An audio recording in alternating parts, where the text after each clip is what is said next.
Audiolivro realizado pelo canal Surya Chand Audiobook. O que encontrei do outro lado da vida. Ditado por espíritos diversos. Psicografado pela médium Vera Lúcia Marinzec de Carvalho. Este livro foi publicado anteriormente com o título Perante a Eternidade. Sinopse. O que encontrei do outro lado da vida são relatos daqueles que já mudaram para o plano espiritual, e contam o que encontraram nessa passagem. Alguns contam que nem sequer tinham percebido que já não faziam parte do plano terreno. Eles continuavam com suas atividades como sempre fizeram. É o caso de Tonico, que acabou assustando os moradores da região.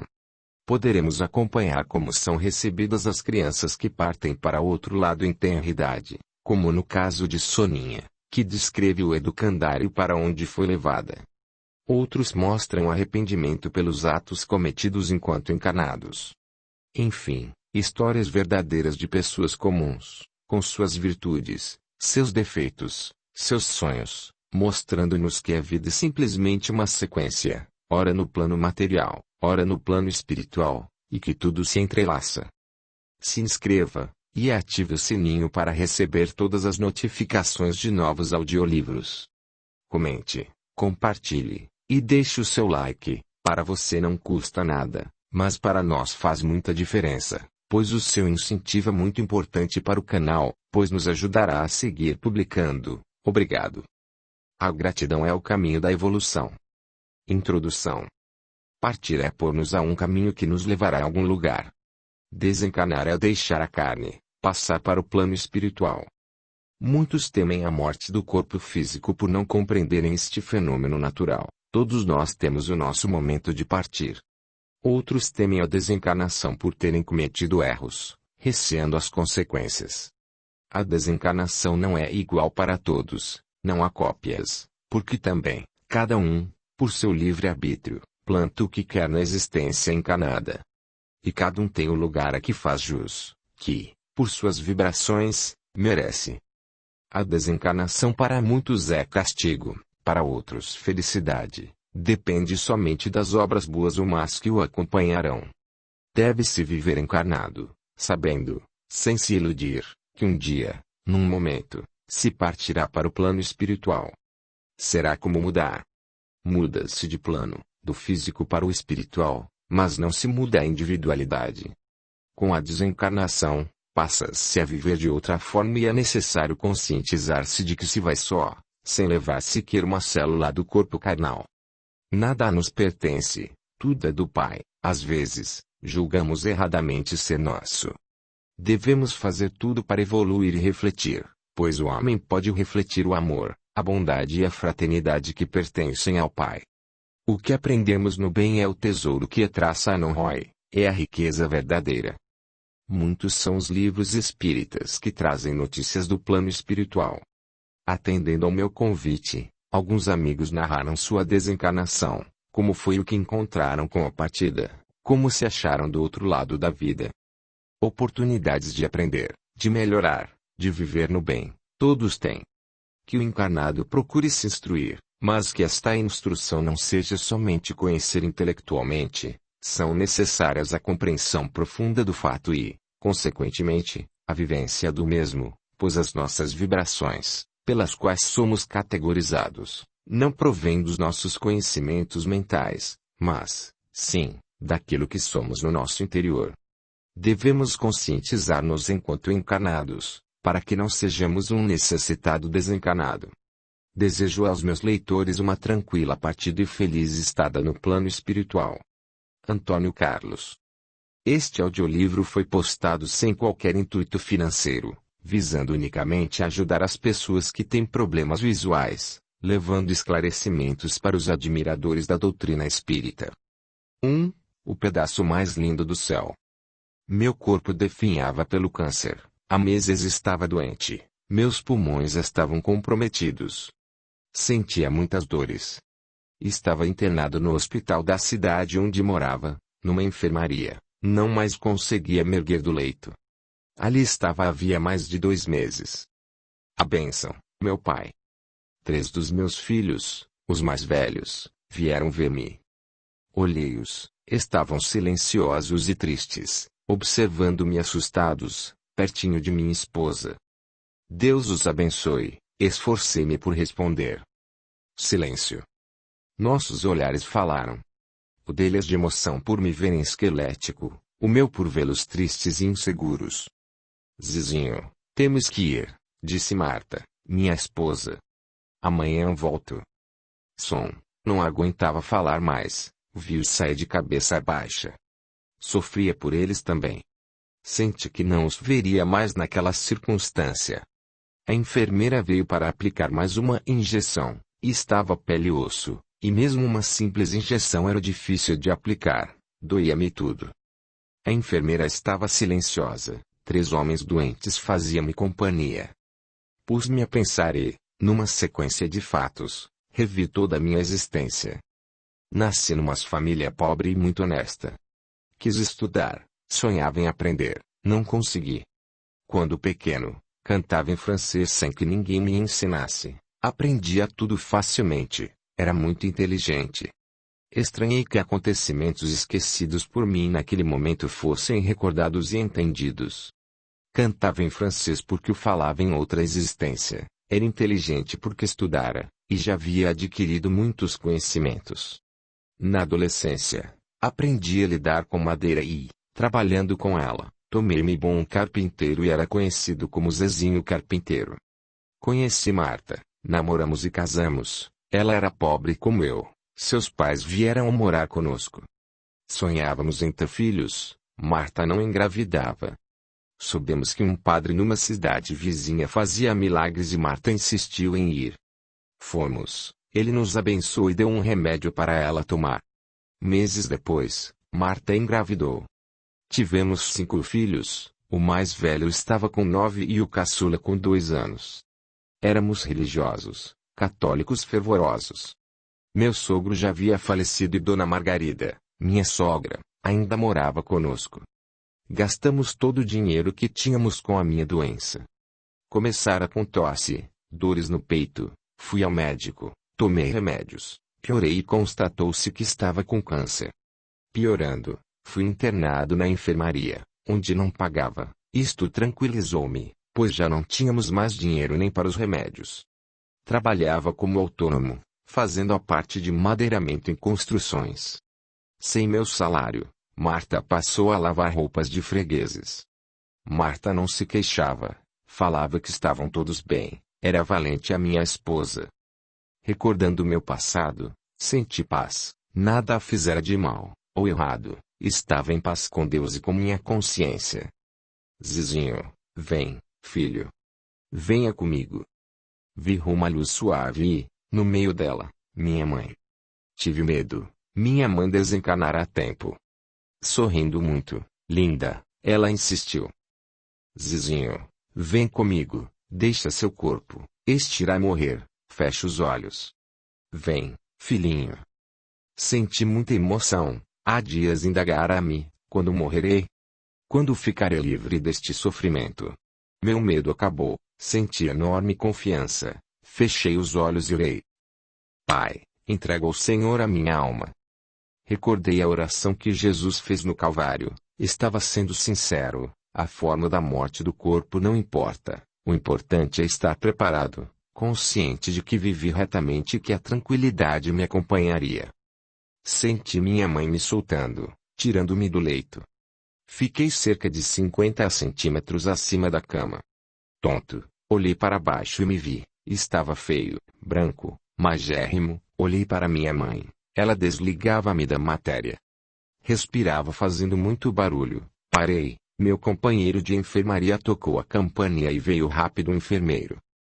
Zizinho parou de respirar, disse um dos doentes. O enfermeiro examinou meu corpo. Zezinho Carpinteiro morreu. Vou chamar o médico. Não demorou, um médico chegou e auscultou-me. Morreu mesmo. Coitado, falou o médico. Descansou, sofreu tanto e não se queixava. Venha, Zizinho, você está livre. Mamãe abraçou-me apertado, quis chorar de emoção. Não, filho, não chore, abrace-me e confie. Adormeci. Acordei em outra enfermaria. Recordei tudo, ouvi conversas, me ergui, sentei, estranhei por ter conseguido me mover tão facilmente. Senhor José, como está? Um enfermeiro sorriu para mim. Não soube responder. Pus-me a observar o local. A enfermaria estava lotada, todos os leitos ocupados e conheci alguns de seus ocupantes que sorriam para mim, dando boas-vindas. Eram pessoas que tiveram antes de mim o corpo morto. Apenas sorri, senti-me encabulado. Zizinho. Minha mãe entrou sorrindo, abraçou-me amorosamente. Diante do meu embaraço, explicou. Meu filho, seu corpo morreu, vivo está em espírito, viverá agora em outro plano, aqui está para recuperar-se. Meu filho, aqui é um pouco diferente do céu que esperava o purgatório, está numa das casas de Deus. Logo estará bem e, como eu, poderá ajudar os que sofrem. Sorri. Não tive mais dores. Logo estava a andar, voltará a ser forte, sadio, como era antes de adoecer, com a aparência dos meus 34 anos. Em pouco tempo saí do hospital, fui para uma escola aprender a viver no plano espiritual. A colônia era o lugar mais lindo e encantador que já vira. Sentia-me muito bem, entretanto, a saudade dos meus doía-me. Mamãe dizia-me: Zizinho, quando desencarnamos sentimos também a separação. Não é fácil nos separarmos dos entes que amamos, temos de ser fortes e tudo fazer para nos acostumar a essa nova forma de viver. E, quando deixamos filhos pequenos, necessitados de nós, a preocupação é grande, porém, lembre-se de que ninguém é órfão do amor de Deus. Eu não reclamava, nem podia, era profundamente grato e desejava ser útil. Mas chorava de saudade, e minhas preocupações eram muitas. Estariam eles bem? Mamãe trazia-me notícias deles. Sentia muito minha morte, mas estavam conformados com a vontade de Deus.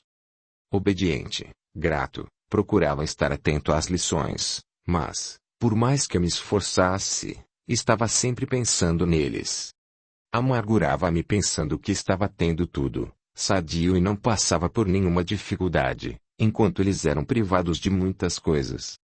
José, disse Anselmo, meu instrutor, você teve uma existência muito útil, cada um tem o aprendizado a que faz jus, seus filhos não passam pela orfandade à toa, tudo tem sua razão de ser. Tive a permissão para levá-lo a visitá-los, poderá vê-los, e estar com eles por algumas horas. Lembro a você que está indo para visitá-los, não deve ficar. Embora possa ter vontade, deve regressar no horário previsto. Contente, apreensivo, aguardei o momento de regressar ao meu lar. No horário marcado, voltei com o Anselmo. Meu lar pareceu-me mais pobre ainda. Eram 5 horas da tarde, Anselmo abraçou-me, confortando-me. Controlei-me. Abracei-os. Mamãe já vem. Olhei pela janela. Marta vinha do emprego, trabalhava como doméstica. Chegou, beijou as crianças. Estava cansada, envelhecera, foi para a cozinha conversar com sua mãe. Anselmo e eu fomos com ela. Arrumou dinheiro? Perguntou Dona Margarida. Não. Como conseguir tanto dinheiro? Estamos sem pagar o aluguel há meses, estou devendo na farmácia. O que ganho só dá para comprar alimentos, mesmo assim, tampouco. Vamos, mamãe, ser despejados. Senti uma dor no peito, esforcei-me para não chorar, olhei para Anselmo pedindo socorro. Calma, José, calma, disse-me. Encostei-me na parede e fiquei olhando-os. Vieram jantar. Anselmo, alegre, deu passe em todos, fluidificou a sopa, tornando-a energética e até mais saborosa. Meu instrutor aproximou-se de mim. José, sabe de alguém que possa ajudar sua esposa? Alguém para quem trabalhou? Falei alguns nomes sem muita esperança. Vou sair e volto logo. Fique aqui, procure estar tranquilo. Anselmo saiu e fiquei a observá-los. Enquanto jantavam, Dona Margarida e Marta arrumavam a cozinha. Após as crianças foram para a sala. Minha filhinha de 6 anos ficou olhando o céu pela vidraça. O céu estava muito bonito, As primeiras estrelas surgiam. Venha ver, José Luiz, que estrela linda, exclamou. Meu filho mais velho aproximou-se da janela. É perto daquela estrela que papai está, disse ele. Como sabe? Minha filhinha indagou. Porque é muito bonita. Meu pai está no lugar mais lindo do céu. Bateram na porta.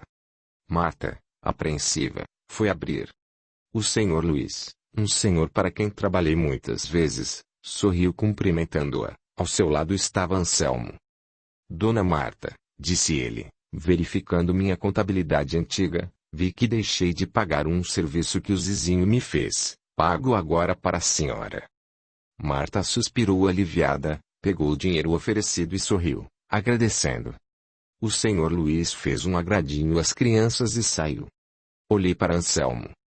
Este senhor não me devia nada. Foi a forma que ele encontrou para ajudar sem envergonhá-la. Foi fácil, pedi a ele para ajudar e atendeu-me. Que senhor bondoso. Marta contou o dinheiro. Puxa, mamãe, que dinheirão. Dá para pagar o aluguel atrasado da casa e 2 meses adiantado, como também a dívida da farmácia. Zezinho nunca comentou esse serviço, o senhor Luiz sempre pagou direito. Não vamos pensar nisso, o importante é que ele trouxe o dinheiro e resolvemos nosso problema. Sinto, Marta, que é o Zezinho que está nos ajudando. Marta saiu rápido e foi pagar suas dívidas. Aproximava-se a hora de voltarmos, quis ficar com eles. Se não conseguisse ajudá-los, sofreria junto. Anselmo nada disse, sabia que a luta era minha e que cabia a minha escolha. Foram se deitar, Marta orou e agradeceu a Deus a graça recebida. Estava mais tranquila, sem dívidas o sustento seria mais fácil. Beijei um por um dos meus filhos. Ao chegar perto de José Luiz, este orava por mim. Emocionado, fiquei a ouvi-lo. Jesus, proteja meu paizinho. Sofreu tanto, foi tão bom, será sempre nosso exemplo. Sei que ele está no céu, no pedacinho mais lindo porque ele merece. É lá que deve ficar, é lá o seu lugar. Não deixe sentir muita saudade. Diga-lhe, Jesus, que estamos bem e que sempre o amaremos. Amém. No pedacinho do céu, exclamei. Anselmo, meu filho quer que eu fique no plano espiritual. José, seu filho deseja o melhor para você. Puro, inocente, ele quer que você esteja bem e que não se preocupe com eles. Não é mais aqui o seu lugar, e não se entristeça mais pensando que está bem eles não. A vida dá a cada um a lição de que necessita. Nem sempre a vida encarnada de privações é a pior, passarão por necessidades que nada mais serão que provas vencidas. Você, estando bem, poderá vir aqui muitas vezes e ajudá-los.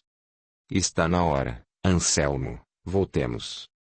Voltando, olhei a estrela do pedacinho mais lindo do céu, agradeci a Deus. Ninguém é órfão do amor divino nem por ter pais desencarnados.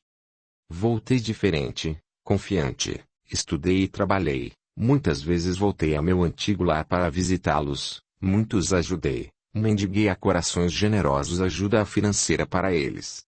Nunca devemos perder a esperança, dificuldades são vencidas quando aceitas e entendidas.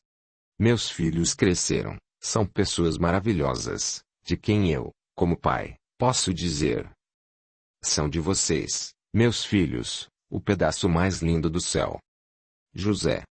Para ver todas as partes de um audiolivro, ou todos os que já foram publicados, entre no canal e clique em vídeos, ou playlist. 2. A primeira excursão. Há tempos estava doente, havia piorado nos últimos dias, sabia que era grave. Meus filhos e familiares reuniram-se à cabeceira do meu leito, olhavam-me amorosamente. Sempre temi o câncer e sentia que ele me consumia, ninguém me falara, mas sabia, lia nos olhares, nos pensamentos. Entrei em coma, as dores diminuíram, como também o mal-estar terrível. Sabia que estava em coma por ter escutado comentários e por não conseguir mais falar.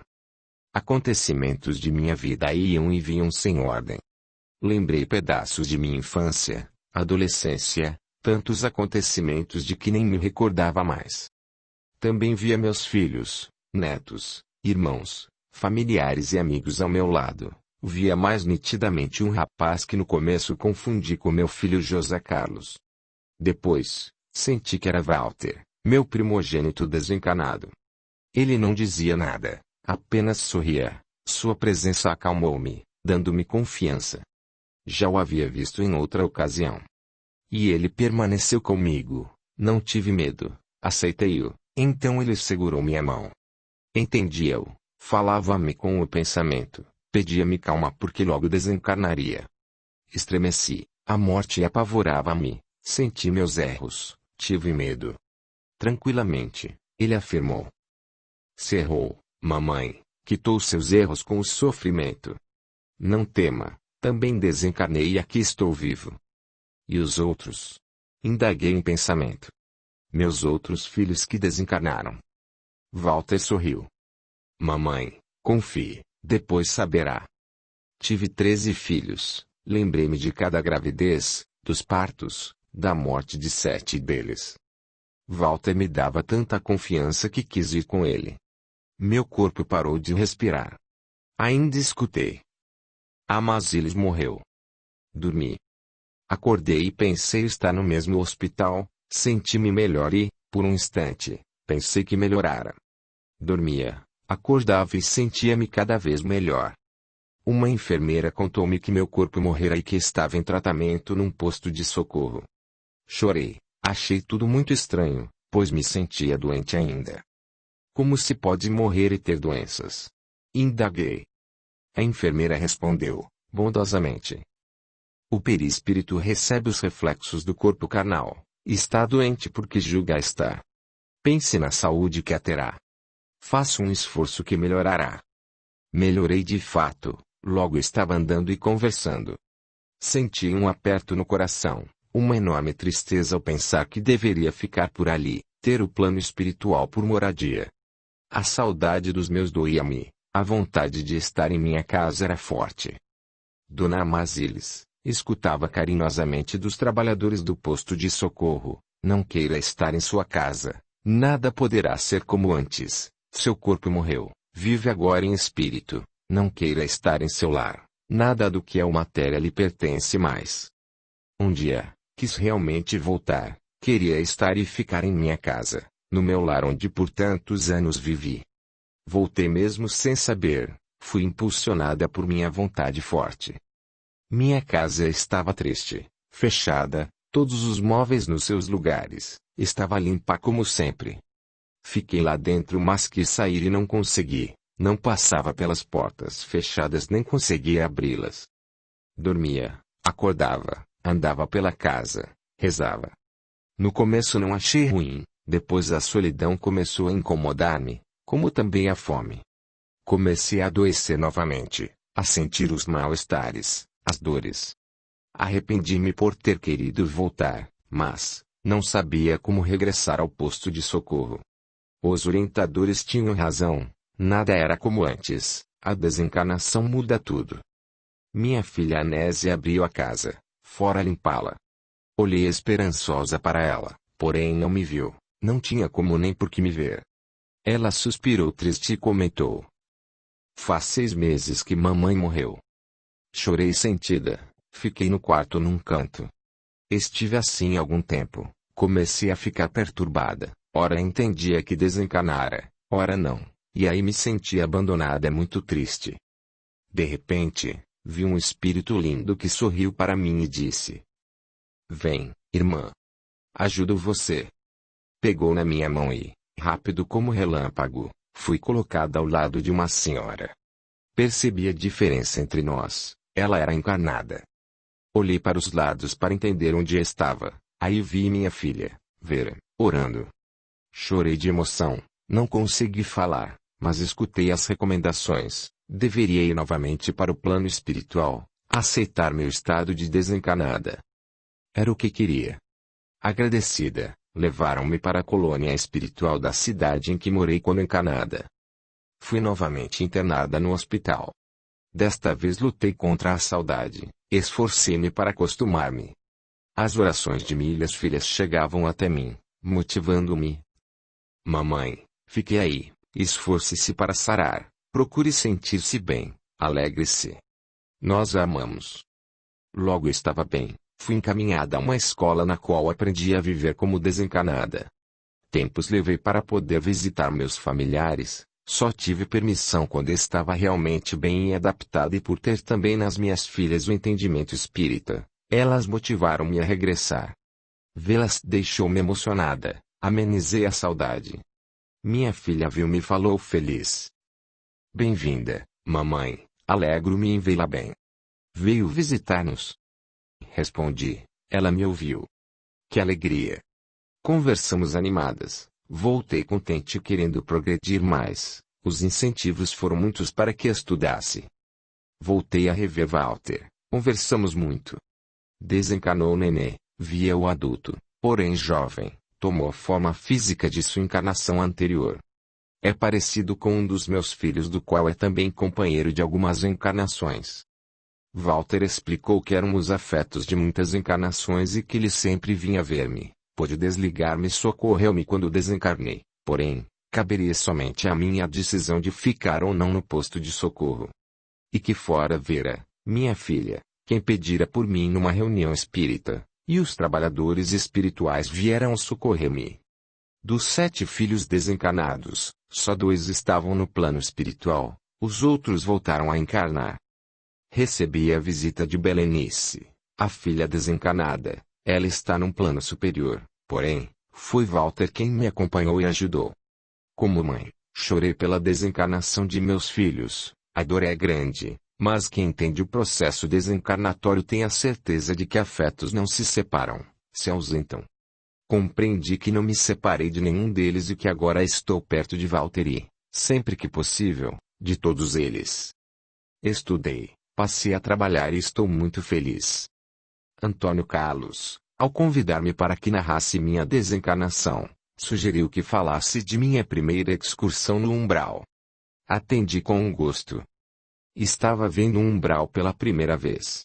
Partimos da colônia, onde já havíamos tido aulas teóricas sobre a zona inferior da crosta terrestre. Totalizávamos 28 pessoas e 2 instrutores. Hospedamo-nos num posto de socorro localizado no umbral nos 5 dias da excursão que lá ficamos.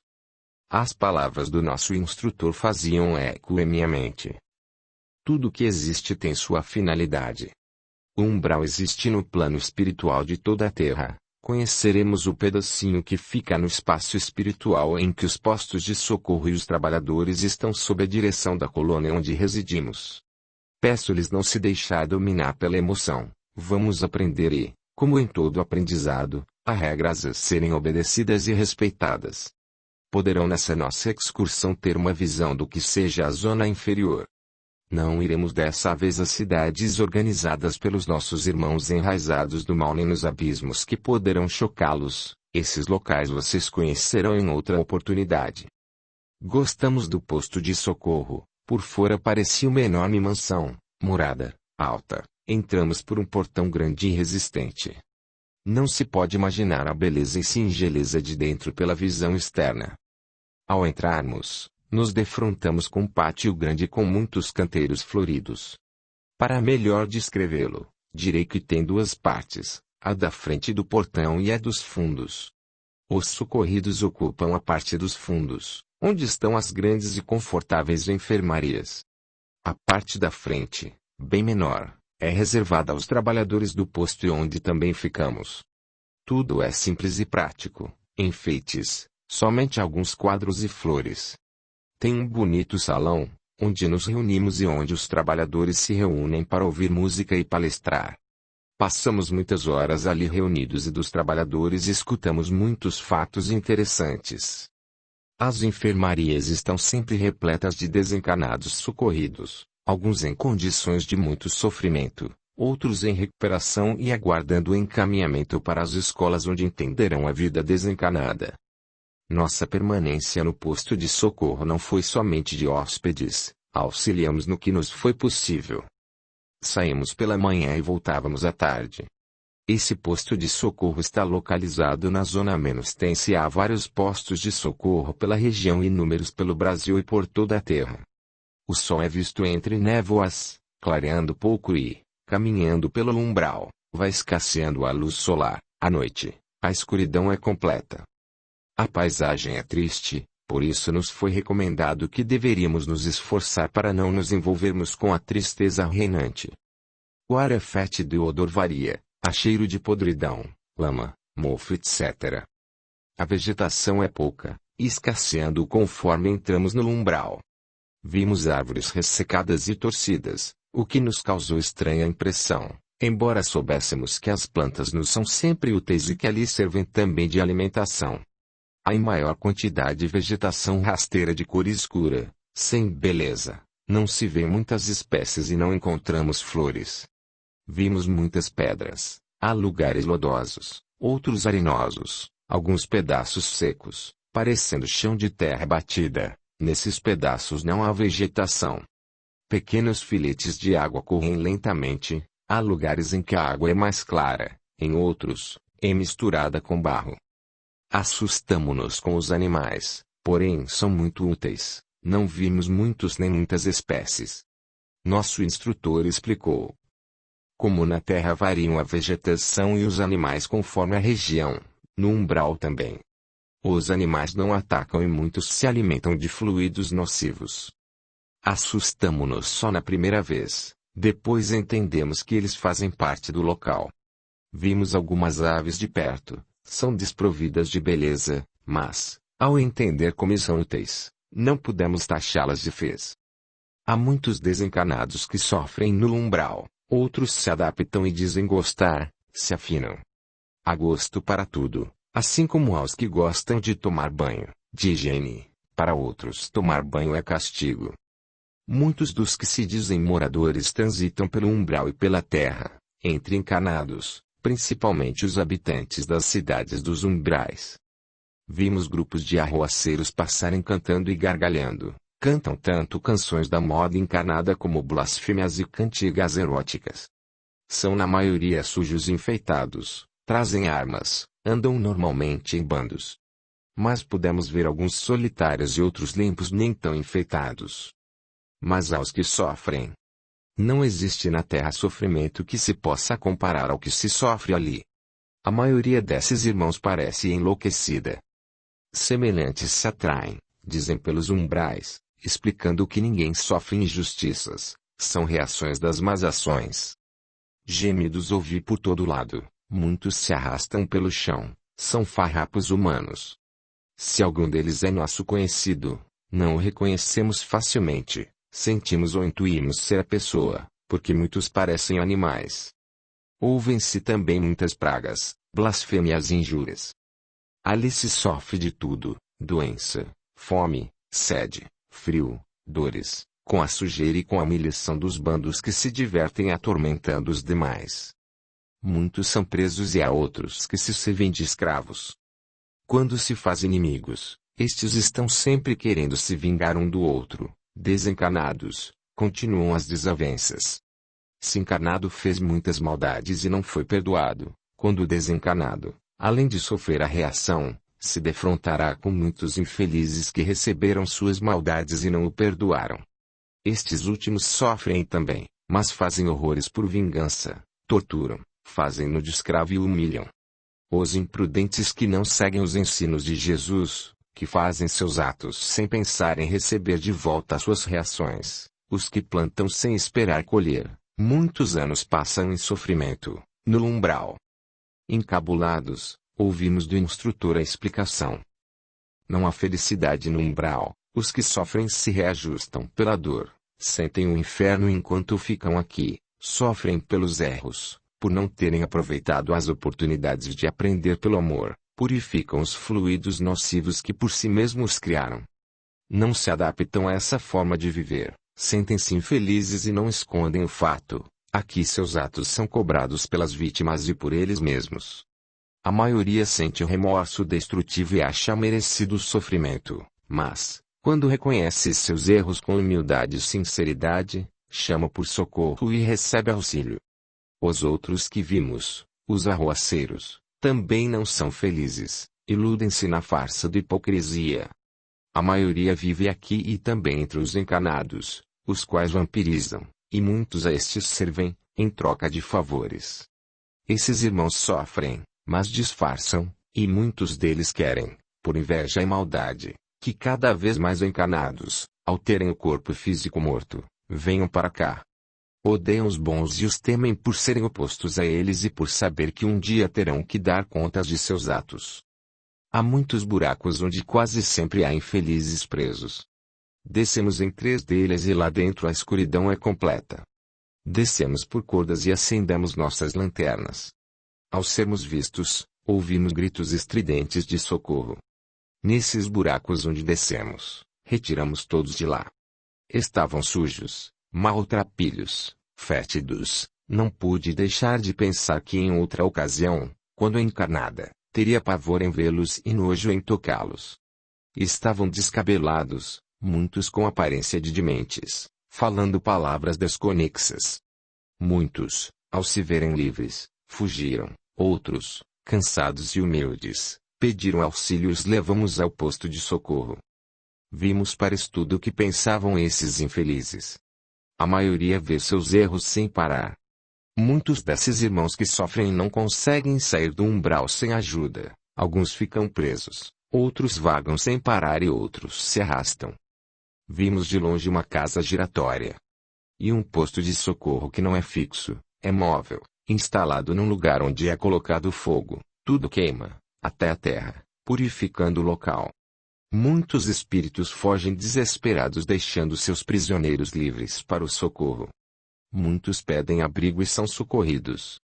Quando o fogo chegou perto da casa giratória, esta subiu, girou e volitou para outro local. Este fato nos encantou. Fomos atacados quando andávamos pelo umbral. Ouvimos gritos, insultos, blasfêmias, nos atiraram imundícies, pedras e se escoltaram com os que vagavam em sofrimento. Cobrimos-nos com uma rede magnética, e, tranquilamente, nosso instrutor defendeu-nos com tiros magnéticos, atingindo-os, e não aqueles que os escoltavam. Logo após os primeiros tiros, fugiram, deixando suas vítimas, e quase todos puderam ser socorridos por nós. O instrutor explicou-nos: não podemos levar os que não querem socorro. Para receber ajuda, é necessário querer. Podemos dar o alimento, ajuda, mas não obrigar a comer, receber. Um espírito rebelde num posto de socorro traria inúmeros problemas aos trabalhadores do bem. Quando despertarem para a verdadeira realidade, buscarão o auxílio. No último dia à tarde, vimos uma tempestade. Na terra, para os encarnados estava chovendo forte. No umbral, as tempestades são, na maioria, assombrosas, raios cortam o ar queimando fluidos, o barulho ensurdecedor, a chuva cai chicoteando, limpando, formando mais lama. Aconchegamo-nos uns aos outros. O instrutor pediu calma, pois logo passaria a tempestade. Os raios iluminavam a estranha paisagem e pudemos ver tudo melhor. Irmãos infelizes fugiam apavorados sem saber ao certo para onde ir. As árvores, vistas à luz dos relâmpagos, assustavam-nos. Ficamos numa clareira esperando a chuva parar e para observar tudo. Após 30 minutos a tempestade abrandou, o ar estava mais leve e menos fétido. Muitos espíritos que vagam pelo umbral correm com medo até os postos de socorro querendo abrigo momentâneo, porém, só entram os que podem receber auxílio. Passamos a última noite no posto de socorro, a voz harmoniosa do instrutor esclareceu-nos. Há muito que se fala do inferno, podemos tirar nossas conclusões pelo que vimos no umbral. Há lendas, fantasias, mas na realidade há muito sofrimento, só que, pela infinita bondade do Pai, não é eterno.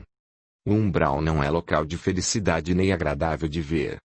O fogo do remorso queima sem destruir. Os capetas, os demônios que espetam, são nossos irmãos ignorantes que se divertem em maltratar seus irmãos. Nada existe sem razão. Lembro-lhes de que tudo o que vimos não existiria se não tivesse com quem povoar. Quando a lei do progresso reinar sobre a terra, a zona inferior desaparecerá juntamente com o ódio, o rancor e a vingança. Após uma ligeira pausa, nosso instrutor, emocionado, finalizou a preciosa lição que nunca esquecerei. Vamos mentalizar bem as lições aprendidas pelo amor, para que não seja necessário o aprendizado da dor.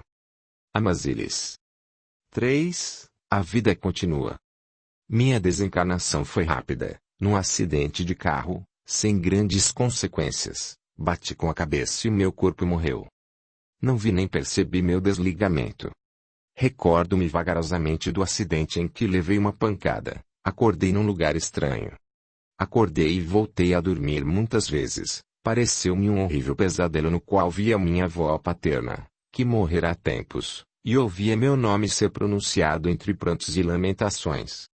Até que acordei realmente, sentei no leito e exclamei: não quero dormir mais. Alguém quer explicar o que se passa comigo? Calma, amigo, exclamou um senhor simpático, aparentando ser um enfermeiro. Calma coisa nenhuma. Quer dizer onde estou e que brincadeira é esta? Ninguém brinca com você. Está no hospital. Exclamei alguns palavrões. O enfermeiro olhou-me severo. Calei-me por instantes. Pelo menos não falei mais palavrões. Que hospital é este? Estou numa enfermaria. Meu pai sabe disto. Meu jovem, tranquilamente o enfermeiro dirigiu-se a mim traço. AK1C, relaxe. Está de fato numa enfermaria, que há de errado? Enfermaria é lugar para indigentes. Quero meus pais, falei, nervoso. Como não deu resultado, abrandei. Por favor, senhor, desculpe-me, estou confuso, nervoso, tenho tido pesadelos horríveis. O senhor quer avisar o médico que acordei, e a meus pais? Nada tenho contra enfermarias, mas podemos pagar e... avise-os, por favor. O senhor sorriu e saiu. Observei a enfermaria, era grande, espaçosa e muito limpa.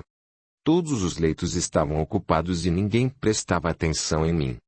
Parecia que cada um cuidava de seus próprios problemas, que não pareciam poucos, já que estavam internados em enfermarias. Esse fato ocorre dependendo da área em que se está internado. Em muitas enfermarias, onde os internos estão melhor, há muita conversação e uns tentam consolar e ajudar os outros. Aí, tive uma crise. Ronaldo, meu filho, Ronaldo. Escutei a voz da minha mãe em prantos, procurei-a sem entender de onde vinha a voz, percebi então que vinha de dentro de mim. E outras vozes a delas se juntaram, e eram a de minha noiva, meu pai e tias. Gritei desesperado. Para! Para! O enfermeiro correu ao meu leito e, carinhosamente, passou suas mãos sobre mim, dando-me um passe. Fui me acalmando, vi minha avó, ela me abraçou. Estou louco, exclamei. Dormi. As crises se repetiram, até que em uma delas saí do leito e voltei rápido sem entender ou saber o que fazia, senti ser sugado, puxado. Fui impulsionado para junto de minha mãe que chorava desesperada no cemitério juntamente com os outros familiares. Chorei junto dela e com ela voltei para casa. Meu Deus, que sofrimento! Julgava-me louco e, por momentos, perdia realmente a noção de tudo. Minha mãe chorava e, em desespero, eu chorava também. Tendo alguns familiares espíritas, logo eles entenderam minha situação e tentaram ajudar-me. Bendigo a doutrina espírita e seus seguidores, que entendem que a vida continua e tudo fazem para ajudar os que partem desesperados. Sem conseguir entender, fui conduzido a uma reunião espírita. Colocaram-me perto de um médium, pude falar e ser ouvido. Quando me mostraram que meu corpo morrera, chorei desesperado. Acalmaram-me e levaram-me ao posto de socorro, para a mesma enfermaria. Revoltei-me. Porque fui ter o corpo morto. Jovem, estudante, uma pessoa honesta, de ótimas família, com 1000 sonhos a realizar. Por que eu? Fiquei nervoso, senti raiva de todos e, na primeira vez que a minha mãe voltou a me chamar, fui novamente até ela. Fiquei em casa, no meu ex-lar, chorava junto com meus irmãos, com minha noiva, com meus pais, com a outra avó e tias. Novamente outra incorporação, nesta pus para fora toda a minha revolta, nem prestei atenção na orientação que me deram, como não quis ir para o posto de socorro, deixaram-me em casa. Porém, passei a entender melhor minha situação. Compreendi que eles choravam pelo meu desencarne e que eu para eles era alguém que se separara deles para sempre, que acabara. Passei a ver minha avó desencarnada. Tive raiva dela como se fosse culpada de minha tragédia e disse-lhe muitos desaforos. Ela somente olhava-me, compreendendo-me. Novamente convidaram-me para uma incorporação. Não quis ir, mas, sem saber explicar como, lá estava. Ouvi trechos de O Evangelho segundo o Espiritismo, de Allan Kardec, vi pessoas encarnadas, meus parentes e outros que, como eu, tiveram o corpo morto e estavam felizes. Prometi a mim mesmo que não ia chorar, emudeci ao encostar num médium. Ao escutar palavras carinhosas que me explicavam que a morte do corpo é um aprendizado de que necessitamos, chorei muito. Senti alívio pela primeira vez e fui abraçado a minha avózinha para o posto de socorro. Dormia e acordava com as vozes, lamentos dentro de mim que me enlouqueciam. Resisti algumas vezes, mas, em uma crise mais forte, voltei novamente ao lar. Os meus familiares revoltavam-se e eu também. Deus não é justo. Meu filhinho morrer tão cedo, um bom filho, um ser útil, com tantos vagabundos por aí. Repetia também, tendo uma pena profunda de mim mesmo, julgando o meu estado pelas palavras deles, de um infeliz, desgraçado e que nunca mais ia ser feliz. Um parente espírita repreendeu meus familiares, e escutei-o com raiva. Vocês não devem continuar a agir assim, não é justo. Deus é Pai e nos ama igualmente. Estar encarnado ou desencarnado são fases de nossa vida. Ronaldo não acabou, pode ele ser feliz e muito feliz se vocês deixarem, ajudarem. Não o chamem, não lamentem tanto. Conformem-se, não se revoltem e tenham fé. Tentaram, minha mãe pôs-se a orar mais e comecei a rezar também, nesses instantes sentia-me melhor. Mamãe começou a sentir-me em casa. Quando dormia, saía do corpo e nós dois chorávamos muito. Ela passou então a ajudar-me. Filho, acho que eles, os espíritas, têm razão. Você deve ir embora, tentar ser feliz. Não queria. A felicidade para mim teve fim. Perdi tudo sem saber o porquê. A noiva a quem eu amava, meus irmãos, minha casa, meus sonhos de trabalho, de ganhar dinheiro, de casar e de ter filhos. Nunca pensei que ia ter o corpo físico morto e ter de viver de outro modo, como desencarnado. Novas incorporações e comecei a compreender. Fui deixando a revolta, mas, fui levado mais 3 vezes ao posto de socorro e voltava. Até que eu mesmo decidi ficar, não se chora pelo leite derramado. Se outros tiveram o corpo morto e eram felizes, eu também poderia ser. Estava cansado de sofrer, 2 anos se passaram. Inaproveitáveis. Aceitei o amparo de vovó. Lutei contra a tristeza, tentei ser gentil, sempre fora, era alegre, amigo, todos gostavam de mim, mas nem sempre conseguia, tinha ainda dó de mim, a autopiedade é péssima e livrar-se dela não é fácil. Um dia vovó veio ao meu encontro, alegre. Ronaldo, você vai poder escrever a sua mãe. Ela foi a um médium psicógrafo e você, por ele, poderá ditar algumas palavras aos seus. Vovó. Que direi? Como posso eu, estando morto, escrever? Meu neto, morto está seu corpo material, você está vivo. Levarei você, ditará e o médium escreverá. Vamos fazer um rascunho, ajudo você. Pense, meu neto, que quer dizer aos seus. Que me ajudem não lamentando. Que se conformem e que entendam que não acabei, que estou vivo, que os amo. Assim fiz. Foi fácil, cheguei perto do Senhor, do médium, e ditei. Senti-me bem, contente, e minha mensagem foi de otimismo e carinho. Meus pais acreditaram, receberam a mensagem como algo de mim, foi como um balde de água que apagou a fogueira da dor. Conformaram-se, passaram a sofrer diferente, resignados. Senti que me desligara deles, pois estávamos ligados de forma errada. A vida continuou para eles e para mim. O amor com compreensão une sem machucar. Dediquei-me ao estudo. Anos depois, estava apto a visitá-los sempre e sozinho, passei a trabalhar e a estudar. Ajudo os jovens que desencarnaram e que sentem o desenlace.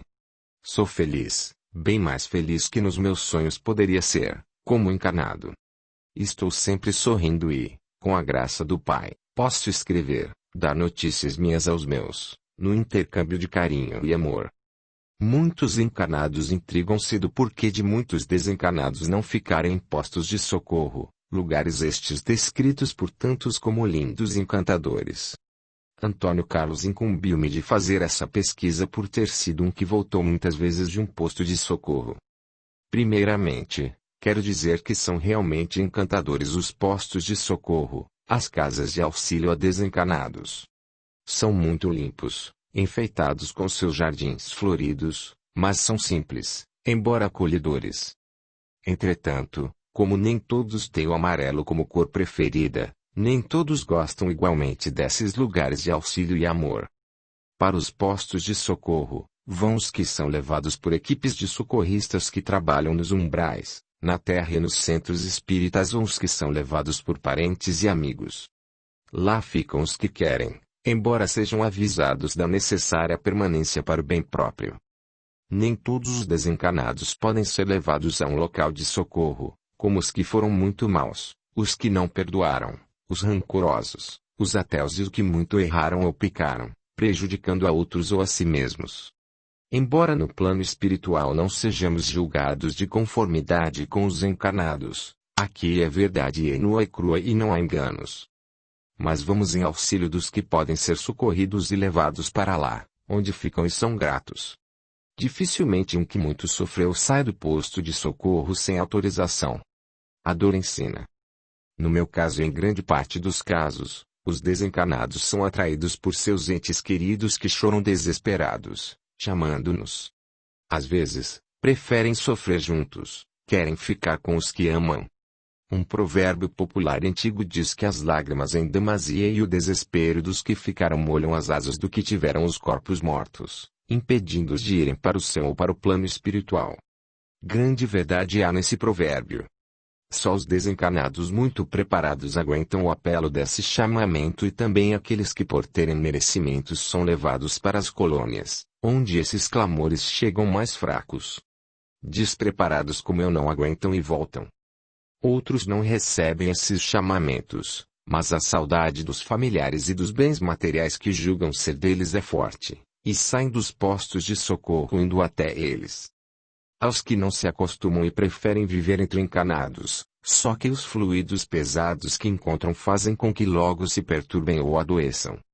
Alguns se revoltam, não queriam a morte do corpo.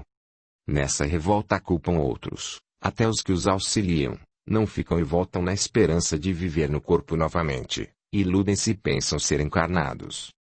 E aos que não gostam do lugar. Os postos de socorro são acolhedores, mas simples, como já disse. Lá são todos tratados igualmente e alguns exigem diferença, quartos privados, atenção exclusiva. Outros querem o produto de seus vícios, fumo, bebidas, certos alimentos como carne, lá não se matam animais para comê-los. Ou, ainda, querem outras comodidades. Alguns não gostam de ser repreendidos por falar palavrões. Para haver ordem são necessários regulamentos e disciplina obedecidos, e muitos não gostam. Porém é necessário. Em todo local de progresso é preciso haver ordem. Alguns querem visitar a família a todo momento e ficam descontentes ao saber que no período de internação há dias e horas certas. Mesmo quando estão bem. Muitos acham aborrecido. Saem só irão dar valor quando os sofrimentos fizerem entender que a felicidade está nas coisas simples e certas. Muitos não dão valor ao aprendizado, ao socorro oferecido pelo amor de muitos que trabalham para o bem. Se a dor ensina, aí o socorro é desejado e valorizado. Alguns outros fatores em menor porcentagem levam os desencarnados a desprezar o socorro nessas casas de amor e proteção. Concluí que o despreparo, a falta de informação correta sobre a morte do corpo físico, é a principal causa da não aceitação. Porque a vida é contínua. Encarnado ou desencarnado são fases, ambas podem ser belas e aproveitáveis ao espírito que quer progredir. Ronaldo. 4. O educandário.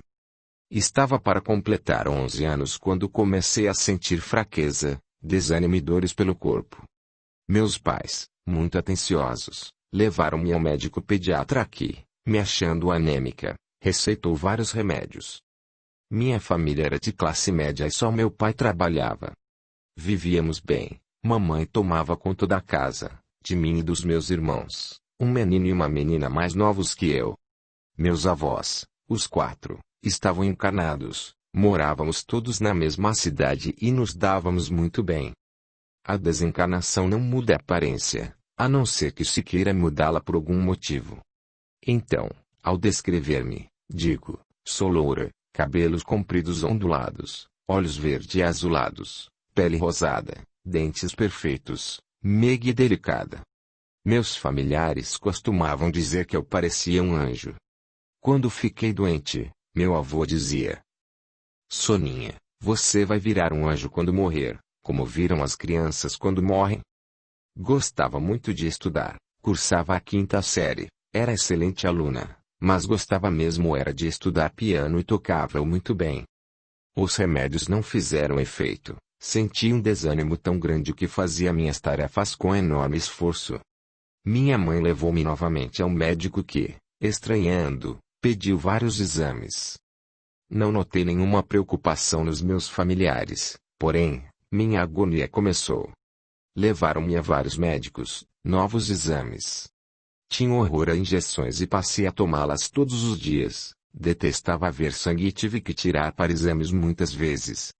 Não houve melhora, parei com as aulas de piano e já não conseguia ir mais frequentemente ao colégio, porém, mesmo com notas menores, fui aprovada. Nos primeiros dias de férias, fui internada, não gostava de hospitais.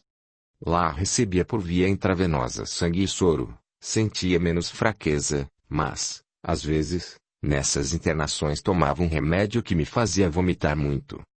Estava apática, não ligava mais para meus brinquedos, nem para o Rex, nosso cachorro de que tanto gostava.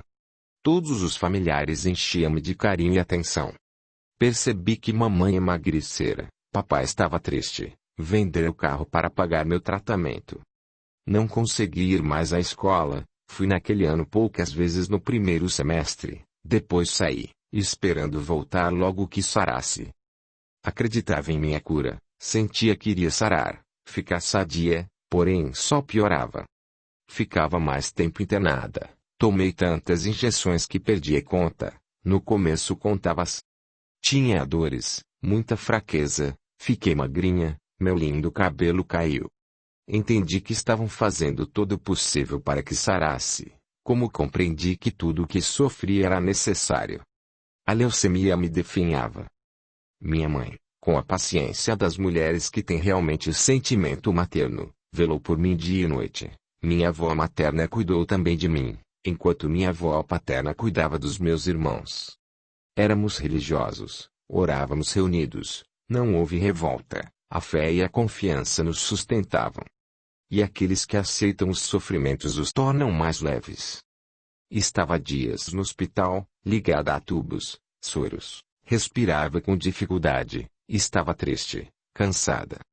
Fizera 12 anos semanas antes, nem para orar tinha forças, não conversava, e com esforço respondia em monossílabos.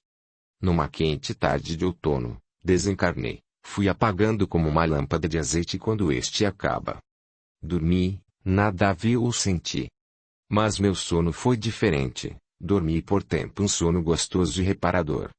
Às vezes, acordava, sentia-me bem, acomodava-me e voltava a dormir. Dias depois, acordei por um período maior e vi sorrindo ao meu lado uma senhora de aspecto agradável. Beijou-me na testa, ajeitou-me no leito. Respirava normalmente, sorria ao me ver sem tubos e agulhas. Melhorei? Indaguei. Sim, muito, respondeu com voz agradável. Dormi de novo, muito feliz. Acordava e sentia-me cada vez melhor e aliviada por não estar tomando mais nenhuma injeção. Sentia-me bem, tranquila e estava sarando. Comecei a ficar mais períodos acordada e a senhora que cuidava de mim pediu para chamá-la de vó Nanda, disse-me que era minha parente. Tornamo-nos amigas, Ela era bondosa e paciente comigo. Estava numa enfermaria com mais 3 crianças que, como eu, estavam em convalescença. No começo, achei normal, pois ficava tanto em hospitais. Depois, estranhei a falta dos meus familiares, senti-os tristes, parecia que eles choravam por mim.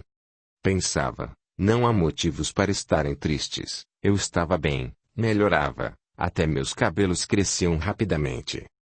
Vovó Nanda orava comigo, nas orações pedia sempre por meus pais, irmãos e avós. Lia em voz alta o livro O Evangelho segundo o Espiritismo, livros de história que narravam a morte do corpo, desencarnação e a continuação da vida. Comecei a interessar-me pelo assunto e a desconfiar, até que perguntei: Vovó Nanda, a senhora desencarnou? Sou avó do seu pai, há muito que tive meu corpo morto. Chorei baixinho, entendi que o meu também já não existia. Tinha certeza de que ia sarar, se não fora possível com meu corpo físico, sararia sem ele, viera curar-me no céu, pensei. Fiquei triste, quis estar perto deles. Tive saudade, senti suas lamentações e tristezas. Não fiquei triste muito tempo, recebi a visita de Rebeca, uma amiguinha que com 6 anos desencarnara num acidente. Éramos da mesma idade, lembrei dela ao vê-la, não tive medo, ela estava tão linda, feliz, abraçamo-nos comovidas. Ela animou-me, falou que era feliz e que eu não deveria ficar triste, deveria esforçar-me por sarar, para conhecer as belezas do lugar em que iria morar. Suas visitas muito me reconfortaram. Estava no Hospital Infanto-Juvenil, numa ampla enfermaria com mais 3 crianças com quem fiz amizade, e passamos a brincar no pátio e no jardim do hospital. Esforcei-me realmente. Quando começava a entristecer, quando a saudade doía, orava com fé, procurava distrair-me.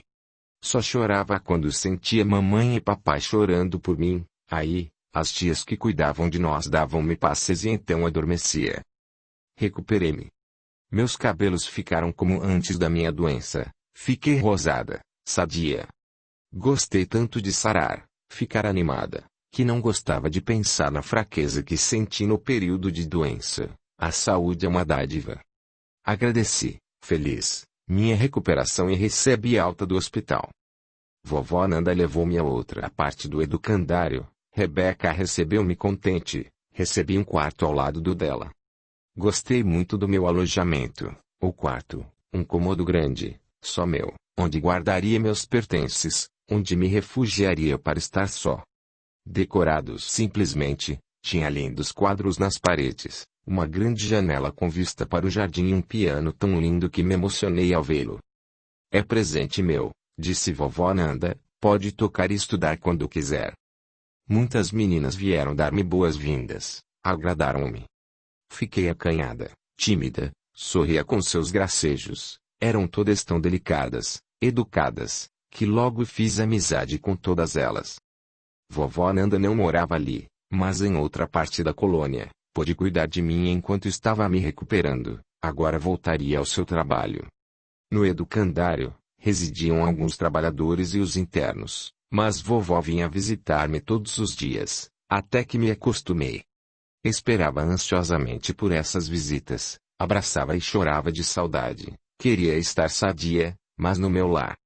Soube por vovó que os meus familiares estavam bem de saúde e que aos poucos estavam reorganizando as finanças. Sentiram e sentiam a minha falta, não se revoltaram, eram religiosos e confiavam nos desígnios de Deus. Estranhei o céu, não virei anjo, como dizia meu avô, não recebe asas.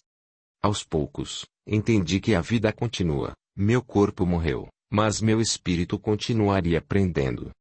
Ali, como na terra, era morada provisória, porque estava no círculo dos que encarnam e desencarnam no planeta Terra. Quando meu espírito estava no corpo de carne, estava encarnada, agora vivia desencarnada, sem o corpo físico, mas com outro mais leve, sutil, o perispírito. Deveria ficar ali por um determinado tempo. Uma orientadora convidou-me a continuar o estudo de música. Alegrei-me com isso. Conheci tia Zumira, minha mestra de piano, da qual me tomei grande amiga. Ela me disse que fora professora de piano quando encanada, continuava a ensinar desencanada e era com muito gosto que o fazia, amava a música, tal como eu. Aos poucos foram diminuindo os períodos de tristeza, como também meus familiares choravam menos por mim.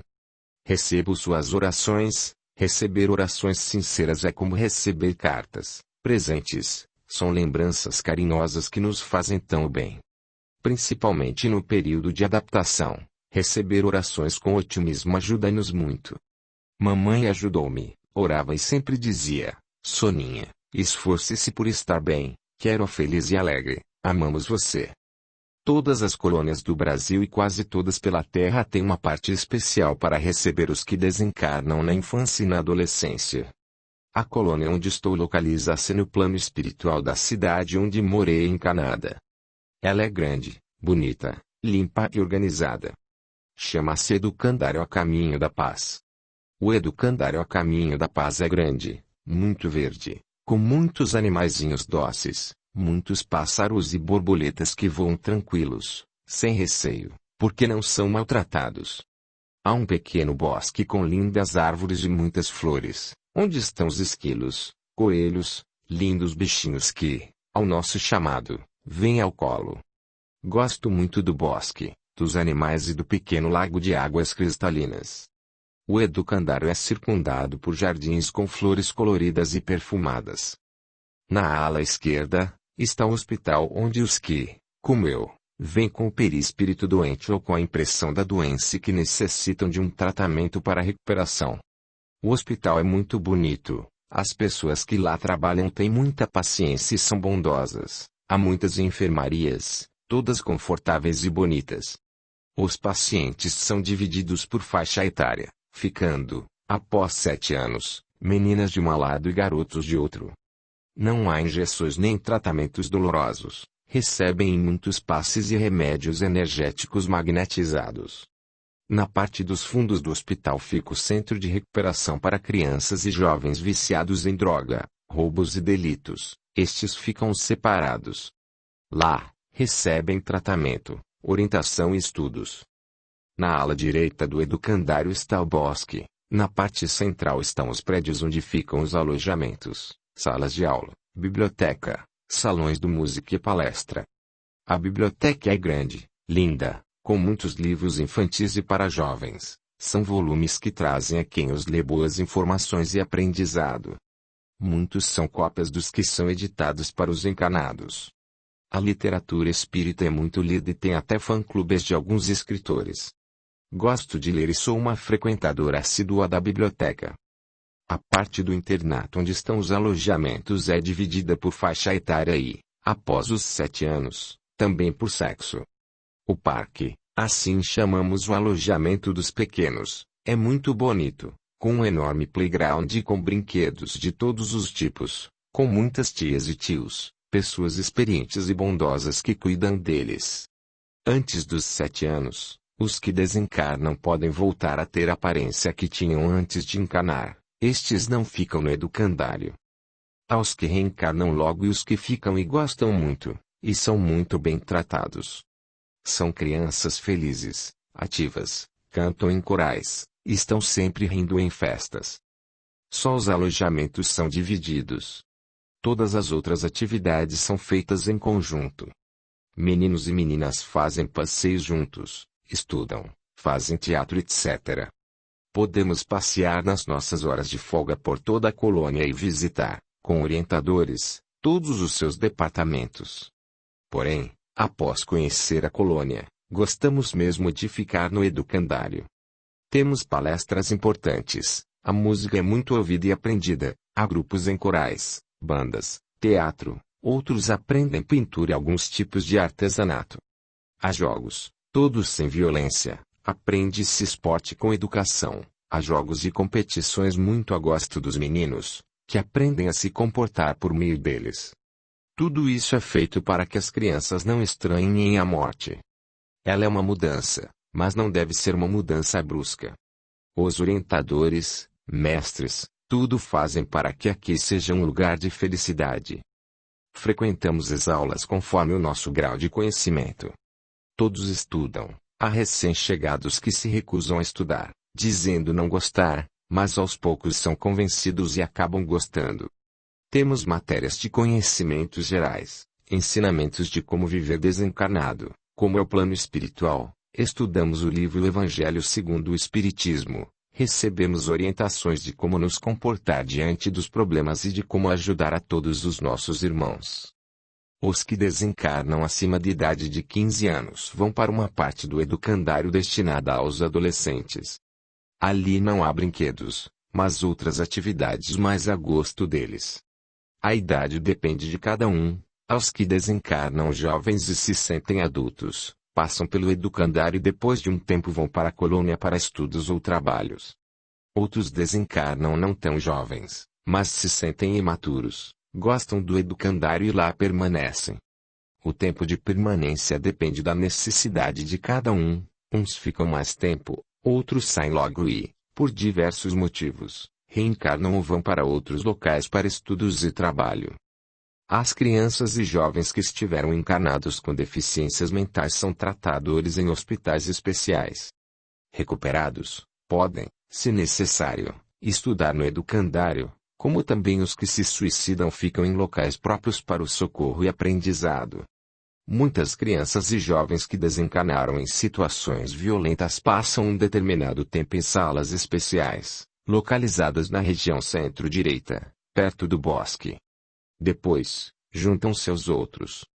Conheci muitos educandários em diversas colônias, todos são lindos, agradáveis, com parques, bosques e belíssimos jardins. São todos bem semelhantes. Gosto muito de estudar aqui. O aprendizado se faz objetivamente, de forma clara, simples, estuda-se para saber.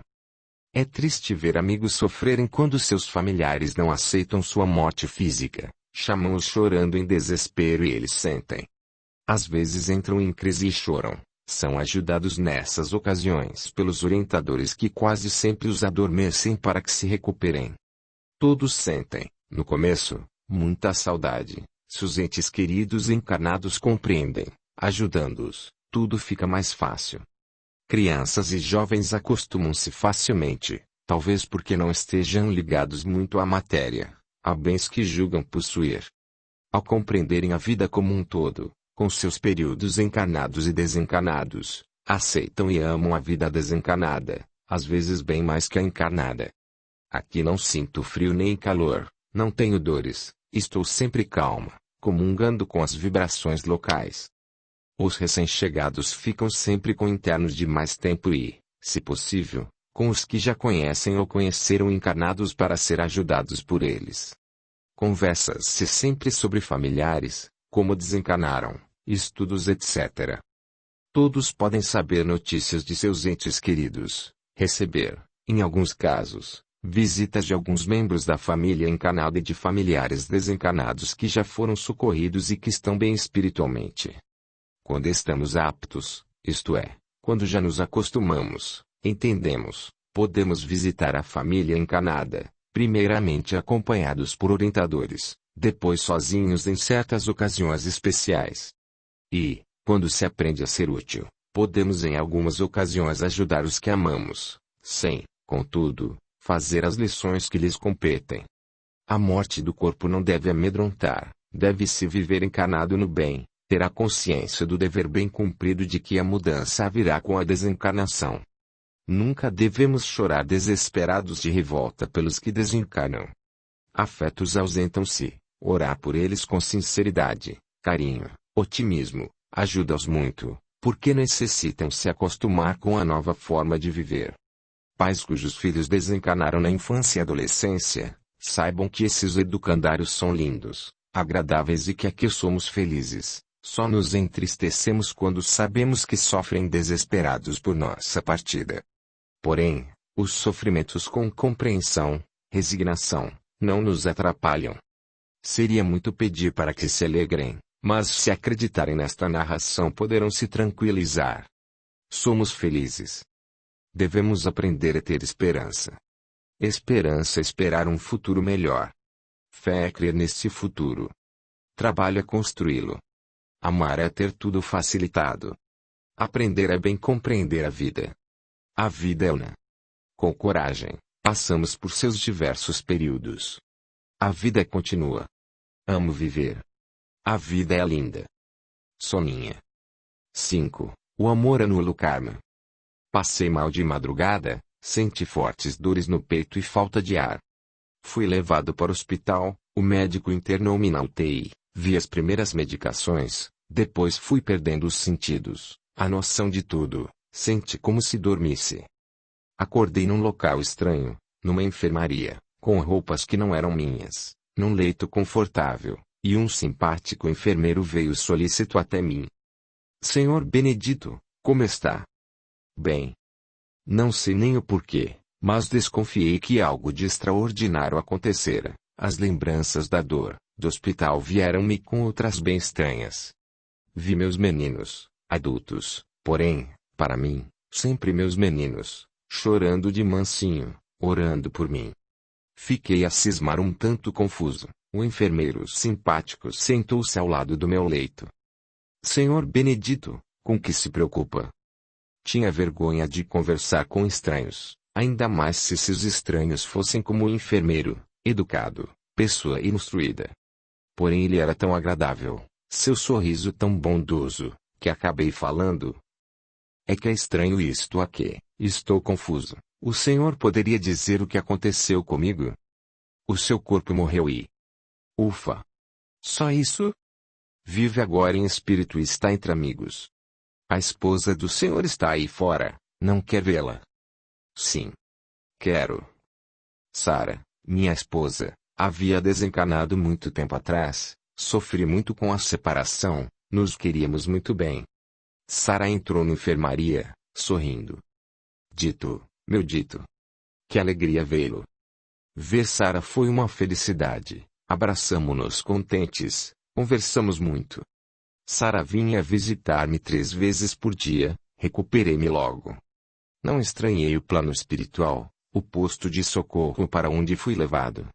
Não acreditava mesmo no céu nem no inferno, confiava que existia continuação da vida, só que não fazia ideia de como seria, encantei-me com tudo. Fui morar na colônia, junto de Sara e amigos, fui estudar e trabalhar. Mas uma questão encabulava-me. Desde rapazinho tinha muito medo de ficar cego. Quando o adulto sentia que ia passar pelo sofrimento da cegueira, na velhice não me preocupei mais, parecia que não ia mais ser cego. Enquanto encarnado não entendi essas preocupações, agora, desencarnado, também não, mas a certeza de que teria de ter passado pela cegueira era forte. Incentivado por Sara, fui conversar com nosso orientador, que ficou de se informar para me esclarecer. Esperei ansioso. Benedito, disse meu orientador, tenho a explicação que o encabula. Venha, sentemos neste banco do jardim e conversemos. Ao sentarmos, lembranças vieram à minha mente. Sara e eu não tivemos filhos e estávamos casados havia tempo quando a irmã de Sara desencarnou, deixando uma menina de 2 meses, Leonilda. Ficamos com ela e a criamos como filha. Apesar de não fazer diferença, para simples esclarecimento, éramos todos de pele negra. Sei que a cor não importa, entretanto, para muitos, a cor da vestimenta carnal negra pode ser um aprendizado, uma lição de amor, porque somos todos irmãos e, como reencarnamos inúmeras vezes, podemos ser brancos, negros, amarelos etc. Leonilda cresceu forte e sadia, era trabalhadeira, mas rebelde. Sara e eu tudo fizemos para educá-la no bem. Éramos crentes, íamos ao culto e a levávamos. Ia quando criança, na adolescência não foi mais. Era namoradeira, de namoros passou a amantes e teve 5 filhos, 3 meninas e 2 meninos, que Sara e eu criamos.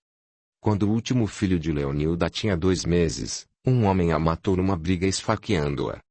Sara e eu sofremos muito e ficamos com os 5 órfãos que nos chamavam de avós. 2 anos depois que Leonilda desencarnou, Sara, por um infarto, também partiu, e fiquei sozinho com as crianças. Tinha que trabalhar como sempre para nosso sustento e agora também em casa. Arrumei vagas numa creche e passei a deixá-los lá para trabalhar.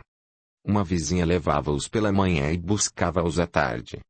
Trabalhava de boia fria, isto é, ia de madrugada para a lavoura e voltava à tarde. Meses depois aposentei-me e a situação ficou mais fácil. Passei a levá-los e a buscá-los na creche. Continuei a trabalhar, como o que recebia de aposentadoria era pouco, para sobreviver passei a limpar quintais, jardins, trabalhava de servente em construções etc. A creche encarregava-se de levar as crianças à escola, despreocupando-me quanto aos seus estudos.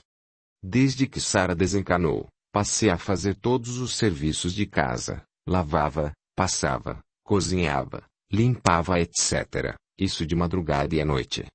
Mesmo quando os meninos cresceram, fazia tudo, porque eles trabalhavam e estudavam e queria poupá-los, fazendo com que descansassem em casa. A filha mais velha de Leonilda era doente. Quando ficou mocinha passou a ter crises de esquizofrenia, e recebi recomendação médica para interná-la no sanatório. Isso entristecia-me muito, ficava alguns meses do ano no sanatório e outros em casa. Seus irmãos aprenderam a lidar com ela. Era difícil, nos dava muito trabalho. Depois que desencarnei, quando ela sai do sanatório fica cada vez com uma das irmãs. O tempo passou, as crianças foram crescendo, os outros 4 eram fortes, sadios, educados, honestos e trabalhadores, orgulhava-me muito deles. Todos estudaram ensino fundamental. Os 2 rapazes foram trabalhar na indústria. Uma mocinha no comércio e a outra de empregada doméstica para poder estudar à noite, e se formou professora. Chorei muito de emoção na festa de formatura. 2 já estavam casados e os outros 2 de casamento marcado, quando desencarnei. Suspirei quando as lembranças acabaram, assustei-me quando vi que o orientador continuava ao meu lado, encabulei-me, não fora educado com ele, mas meu instrutor sorriu para mim e disse: Benedito, por erros do passado, você havia escolhido, antes de encarnar, passar pela dor da cegueira, porque assim achava que poderia quitar o karma negativo que incomodava. Passaria os últimos 15 anos cego. Mas o sofrimento físico faz bem somente a nós mesmos. Acompanhei suas lembranças, desculpe-me, foi somente para ajudá-lo. Você queimou seu karma negativo pelo amor, e a dor não lhe foi necessária. Você amou filhos alheios como próprios, talvez até mais. Você foi para 6 indivíduos pai, mãe, avô. Dedicou-se a eles, trabalhou por eles, deu bons exemplos, encaminhou-os na boa moral, do bem. Nem todos, com Leonilda não conseguimos, eu disse. Leonilda, espírito rebelde que atualmente está internada num local de recuperação, só tem palavras de gratidão para você. Não erraram na educação dela, ela que não se exemplificou em vocês. Benedito, quantas noites passou em vigília a cuidar de um deles, que, doentinho, queria atenção. Quantas vezes deixou de se alimentar para que eles comessem. Quando amamos, quando vemos no próximo Deus presente, quando realizamos algo por amor, sem exigir, sem esperar nada em troca, quando fazemos o bem por prazer, esquecendo de nós, como você fez, o karma negativo se anula. O amor cobre, apaga, anula inúmeros pecados. Deus é bom demais, exclamei. Que seria das crianças se tivesse ficado cego? Você compreendeu, não poderia ter feito bem a eles se tivesse ficado cego, como cuidar de alguém, necessitando de cuidados. Alegro-me por ter feito o que fiz, ficou mais fácil para mim. A cegueira é triste, sofre-se muito. Tudo o que é feito por amor é mais fácil, todos nós temos oportunidades de aprender, de reparar erros, até de nos purificarmos anulando o karma negativo pelo amor. Porém, nem sempre atendemos o amor, e a dor, sábia, vem em nosso auxílio. Toda a dor, todos os sofrimentos por que passamos encarnados são para quitar erros. Por karma. Indaguei curioso. Benedito, encarnamos por vários motivos, muitos porque gostam, a vida material os atrai, outros, já com entendimento, o fazem para ajudar entes queridos, para reparar erros. Sofremos pelos nossos erros, pelos da atual encarnação e pelos das anteriores, já que desequilibramos as leis. Deus não nos pune, Nós é que uma hora temos que reequilibrar essas leis. Todo erro gera sofrimento. Grande parte, ao encarnar, pense em quitar seus débitos, poucos, como você, fazem pelo amor, e muitos só o conseguem pela dor. Porém, não é somente pelo karma que sofremos. Os que já têm melhor compreensão fazem-no para encontrar resistência e assim evoluir. A maioria se acomoda, só com resistência, com as dificuldades, com o sofrimento é que vão em busca de Deus, da oração, do aprendizado espiritual. E acabam mudando a forma de pensar, eles estudam e seguem exemplificando os ensinos de Jesus. É o sofrimento que nos faz crescer, que nos fortalece espiritualmente. Você, Benedito, além de ter anulado seu karma, com as dificuldades que teve, evoluiu, trabalhou muito, orou, teve fé no Pai e ensinou a outros sob sua guarda a confiar, crer. Passar pela porta estreita, uma existência no bem, exige renúncia, superar as dificuldades, ser resignado na dor. Porém, os que atravessam, encontram no plano espiritual a felicidade merecida. Valeu, sou feliz. Sou grato ao Pai e a todos que me ajudaram. Benedito. 6. Deficientes no além. Havia algum tempo pensava na morte. Sentia que iria morrer dentro de pouco tempo, que meu corpo ia falecer e que partiria. Comecei a me preocupar, iria fazer o falta tanto ao meu companheiro, tão idoso quanto eu, como ao meu filho deficiente mental. Mãe pensa sempre que é insubstituível. Preocupada, amargurada, não falei a ninguém da intuição que recebera, queria voltar logo à pátria espiritual. Meus problemas com doenças se agravarão. Conhecia pouco a doutrina espírita, da qual era simpatizante. Comecei a interessar-me mais pelo espiritismo e quis saber como era a vida após a morte. A ideia da separação entristecia-me e eu queria ficar, principalmente por meu filho doente. Um dia, uma das minhas filhas levou-me para tomar passe com o senhor, José Carlos, que estava na casa de sua amiga. Já o conhecia e recebera, em outras ocasiões, seu passe. Naquele dia, aproveitando que fiquei a sós com ele, indaguei: como é morrer, José Carlos? José Carlos sorriu, tranquilo, transmitindo-me conforto. Ele entendeu-me e, inspirado por seu mentor, agora sei, falou, esclarecendo-me. Dona Aparecida, ter o corpo morto é o começo de outra forma de viver, a espiritual. O corpo da senhora morrerá quando chegar a hora e nesse instante deverá estar tranquilo com o pensamento em Jesus. A vida desencarnada começa com uma grande mudança, partimos só com nossos conhecimentos e obras. A senhora ao desencarnar deverá ser levada a um local de socorro, não pense que será o céu, mas uma das casas do Pai. Lá se lembrará de todos os seus familiares e amigos, de sua casa, sentirá falta deles, saudade.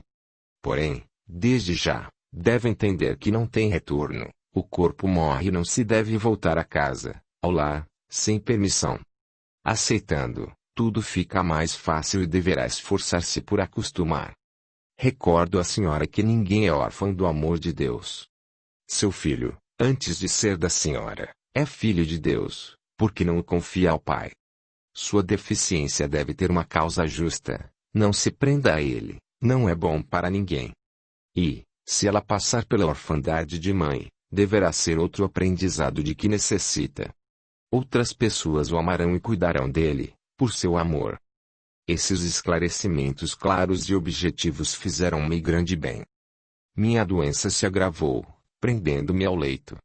Foi necessária uma cirurgia na qual amputaram meu pé. Passei por estranhos momentos, via pessoas desencarnadas que me animavam, pedindo que tivesse calma. Ouvia conversas de encarnados, médicos, enfermeiras e de familiares. Meu cérebro não reagia ao meu comando. Sabia que cortaram meu pé e, se sarasse, não iria mais andar, como também, se melhorasse, certamente iriam ter de cortar o outro. Orei com fé, pedi a Deus proteção ao meu filho, à família e, se fosse possível, que desencarnasse. Senti-me melhor, dormi muito tempo, um sono agradável do qual só despertava vagamente pelo choro das minhas filhas. Quando despertei realmente, Senti-me bem e feliz. Sentei-me no leito e observei o local em que estava. Era uma enfermaria, então me lembrei com precisão dos ensinamentos do Sr. José Carlos. Por momentos parei de sorrir, logo depois voltei a fazê-lo. Devo agir como ele me recomendou, pensei. Se meu corpo morreu, foi para melhor. Logo depois, uma enfermeira bondosamente esclareceu-me as dúvidas. Havia realmente desencanado. Meu pé? Quis saber, viu, mexi com ele. Parece-me bem, não o cortaram. Cortaram o pé do seu corpo de carne. Exclamei, estranhando, mas dando graças a Deus por tê-lo perfeito, e ainda mais sem dores. A senhora não deve pensar que não o tem. Seu perispírito é perfeito e continuará sendo se assim o quiser ou pensar. Quero ter meu pé e andar, falei com convicção. O período da adaptação não foi fácil. Senti muita falta de minha casa, do meu esposo, dos filhos e netos. O tempo passou. Para entender a vida desencarnada estudei e tenho estudado. Passei a ser útil. Vivo contente, principalmente porque posso sempre vê-los e abraçá-los. O Sr. José Carlos tinha razão. Meu filho está bem. É cuidado com muito carinho por amor a mim e a ele também. Não posso dizer que não dá trabalho, mas a vida continua e sei que estarei com ele um dia. Ao pensar nesse encontro, fiquei a imaginar como ele voltaria. Aqui também seria deficiente. Indaguei ao meu instrutor que gentilmente me esclareceu. Dona Aparecida, cada caso é um caso na espiritualidade.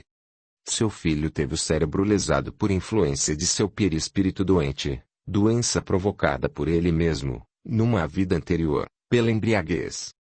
O instrutor fez uma pausa e recordei parte do meu passado. Vi meu filho em outro corpo, embriagado, destruindo o corpo perfeito que Deus havia lhe dado. Vi também que eu fora uma das causas de sua perdição. O instrutor tirou-me das lembranças e continuou a esclarecer. Nesta existência tem ele, na humildade e na aceitação, a purificação do seu perispírito.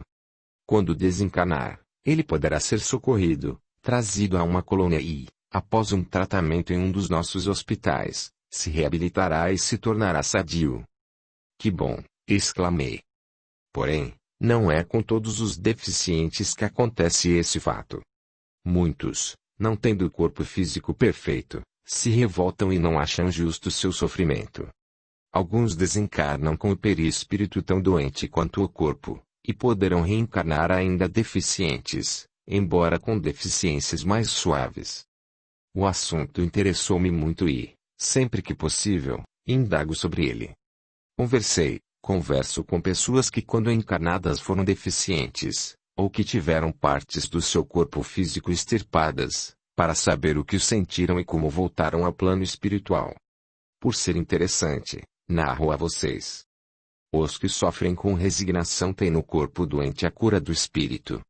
Pessoas boas, independentemente de religião, pessoas que têm consciência tranquila, do dever cumprido, têm o socorro ao desencarnar. E deficiência não é motivo para socorro, só são socorridos os deficientes que foram bons. Os que se revoltaram, foram maus, muito erraram, desencarnam e continuam deficientes, às vezes, em estado pior. Conversei com uma senhora que quando encarnada foi cega por 38 anos. Foi revoltada e cometeu muitos erros, desencarnou e ficou mais 15 anos cega, vagando pelo umbral.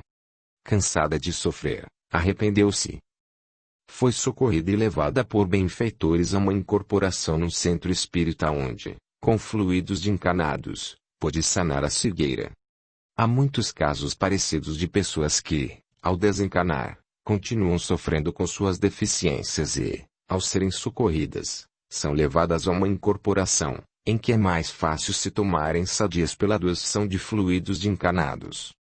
Outras, socorridas, são internadas nos hospitais daqui curadas com passes e tratamento. Para as pessoas boas, tudo é mais fácil. Como o caso de um senhor que conheci encarnado, era cego também, de nascença.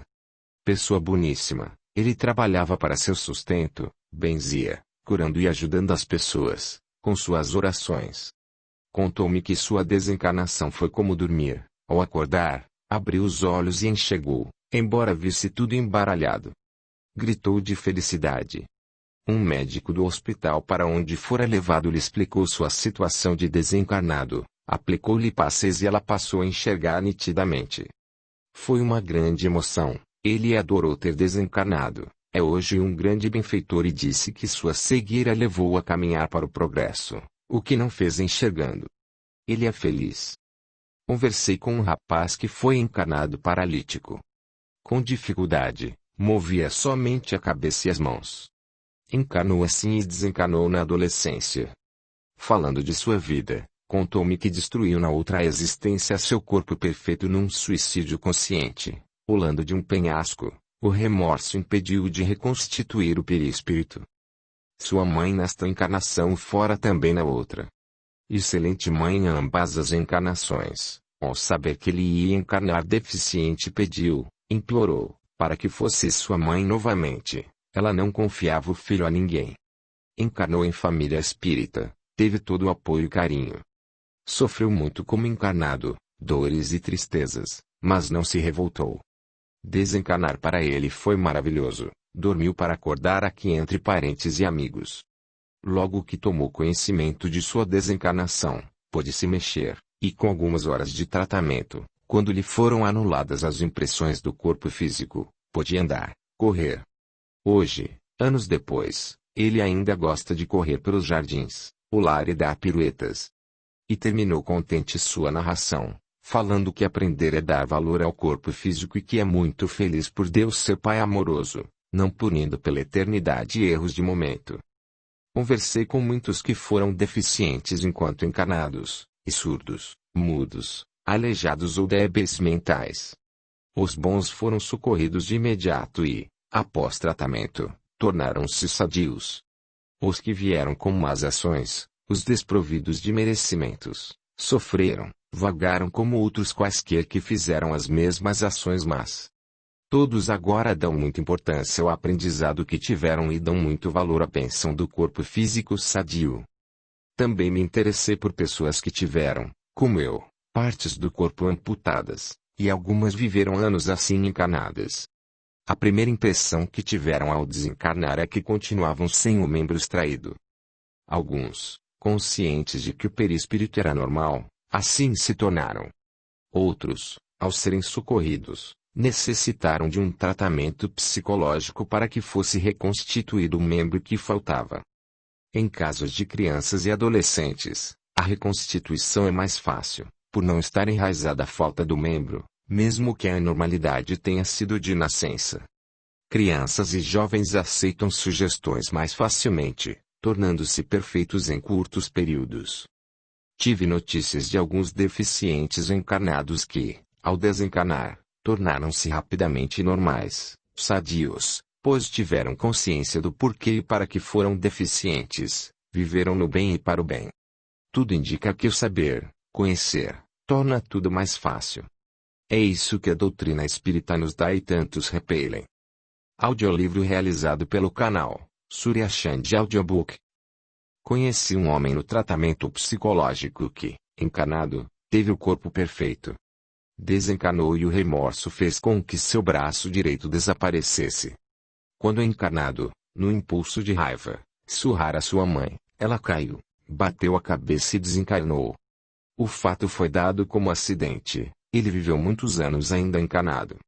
Quando desencarnou, sofreu muito no umbral por esse e por outros erros. Quando o remorso o visitou, não quis o braço e este desapareceu, socorrido, faz tratamento na colônia. Se encarnar assim, o feto, o corpo de carne, não terá o braço direito. Às vezes, ele se esforça e começa a reconstituir o braço, mas basta lembrar desse fato para este desaparecer novamente. Meu instrutor disse-me que lhe levará tempo ainda para se refazer, para depois poder reencarnar. O livre-arbítrio é respeitado, mesmo conhecendo as dificuldades, ele poderá repelir o braço e encarnar sem ele. Como este caso, são muitos os que sabemos por aqui. Quanto os que enxergavam enquanto encarnados, ficam cegos quando desencarnados, pelo remorso de ter prejudicado a outros ou por terem usado sua visão para o mal. E assim são muitos que escutavam e tornaram-se surdos, falavam e emudeceram, inteligentes passaram a débeis mentais. Quem não dá valor ao corpo perfeito pode ter no imperfeito uma profunda lição. E quem aprende toma lição, quem negligencia e erra mais de novas lições se faz merecedor. Com todos os que conversei há uma explicação justa para sua deficiência. E os deficientes resignados boas surpresas terão ao desencarnar. Porém, os que acham que suas deficiências lhes darão crédito, decepcionam-se. Porque não é o Pai amoroso que nos faz imperfeitos, doentes. Nós, pelos nossos erros, causamos as deficiências. É pelo sofrimento, pela aceitação, pela compreensão que nos curaremos novamente e nos tornaremos sadios. Bendito seja o Pai pelas grandes lições que temos e por podermos, com um corpo deficiente, reparar erros que em muitas crenças nos trariam o castigo eterno. A alegria. Aparecida. 7. A vingança. Seria uma pescaria feliz. Passaria algumas horas a descansar do meu trabalho. Sábado trabalhei até às 12 horas. Fui em casa somente para trocar de roupa e pegar meus apetrechos, já arrumados por minha esposa. Está tudo aí, disse-me ela, despedindo-se. Tome cuidado, espero-o amanhã à noite. Era eu um bem-sucedido médico, jovem ainda, casado, com 2 filhos, 2 lindos meninos. Minha situação financeira era boa, recebera de meus pais de herança alguns imóveis, morava numa bela e confortável casa. Gostava de pescar e, sempre que possível, saía em fins de semana para uma pescaria. Ia só com amigos, quase sempre acompanhado de Max, meu grande amigo. Max era solteiro, frequentava minha casa, era como um tio para meus filhos, gostava muito dele. Combinara a ir comigo, porém, na sexta-feira à noite, telefonara desmarcando por ter surgido um compromisso inadiável. Fui sozinho, ia sempre ao mesmo lugar, às margens de um rio cujas terras eram de propriedade de um primo meu. Contente, armei a barraca, organizei tudo e fui pescar. Começara a escurecer quando voltei à barraca. Acendi o lampião, arrumei meu lanche, já ia me preparar para dormir quando escutei um barulho. Cheguei a perguntar: quem está aí? Senti uma forte pancada na cabeça que me tonteou. Uma mão com luvas colocou uma toalha com éter no meu rosto. Tentei conter a respiração, não consegui, tonto. Senti a mão apertando forte meu rosto com a toalha, não enxerguei mais nada, fui arrastado, percebi que era em direção ao rio. Meu Deus, pensei, será que me jogaram na água? Não sabia nadar, isso era motivo de gozação para amigos, pescador que não sabia nadar. O éter adormeceu-me. Acordei sufocado, estava na água, tentei me debater, não consegui. Tonto, perturbado, com dores, a água apavorava-me. Não consegui calcular o tempo. Sentia tanto sufoco que pensava estar morrendo, aí, parecia adormecer, ficava numa estranha modorra para acordar em desespero. Apesar de estar com os olhos abertos, enxergava só a água, um tanto barrenta. Desesperado, tentei gritar pedindo ajuda.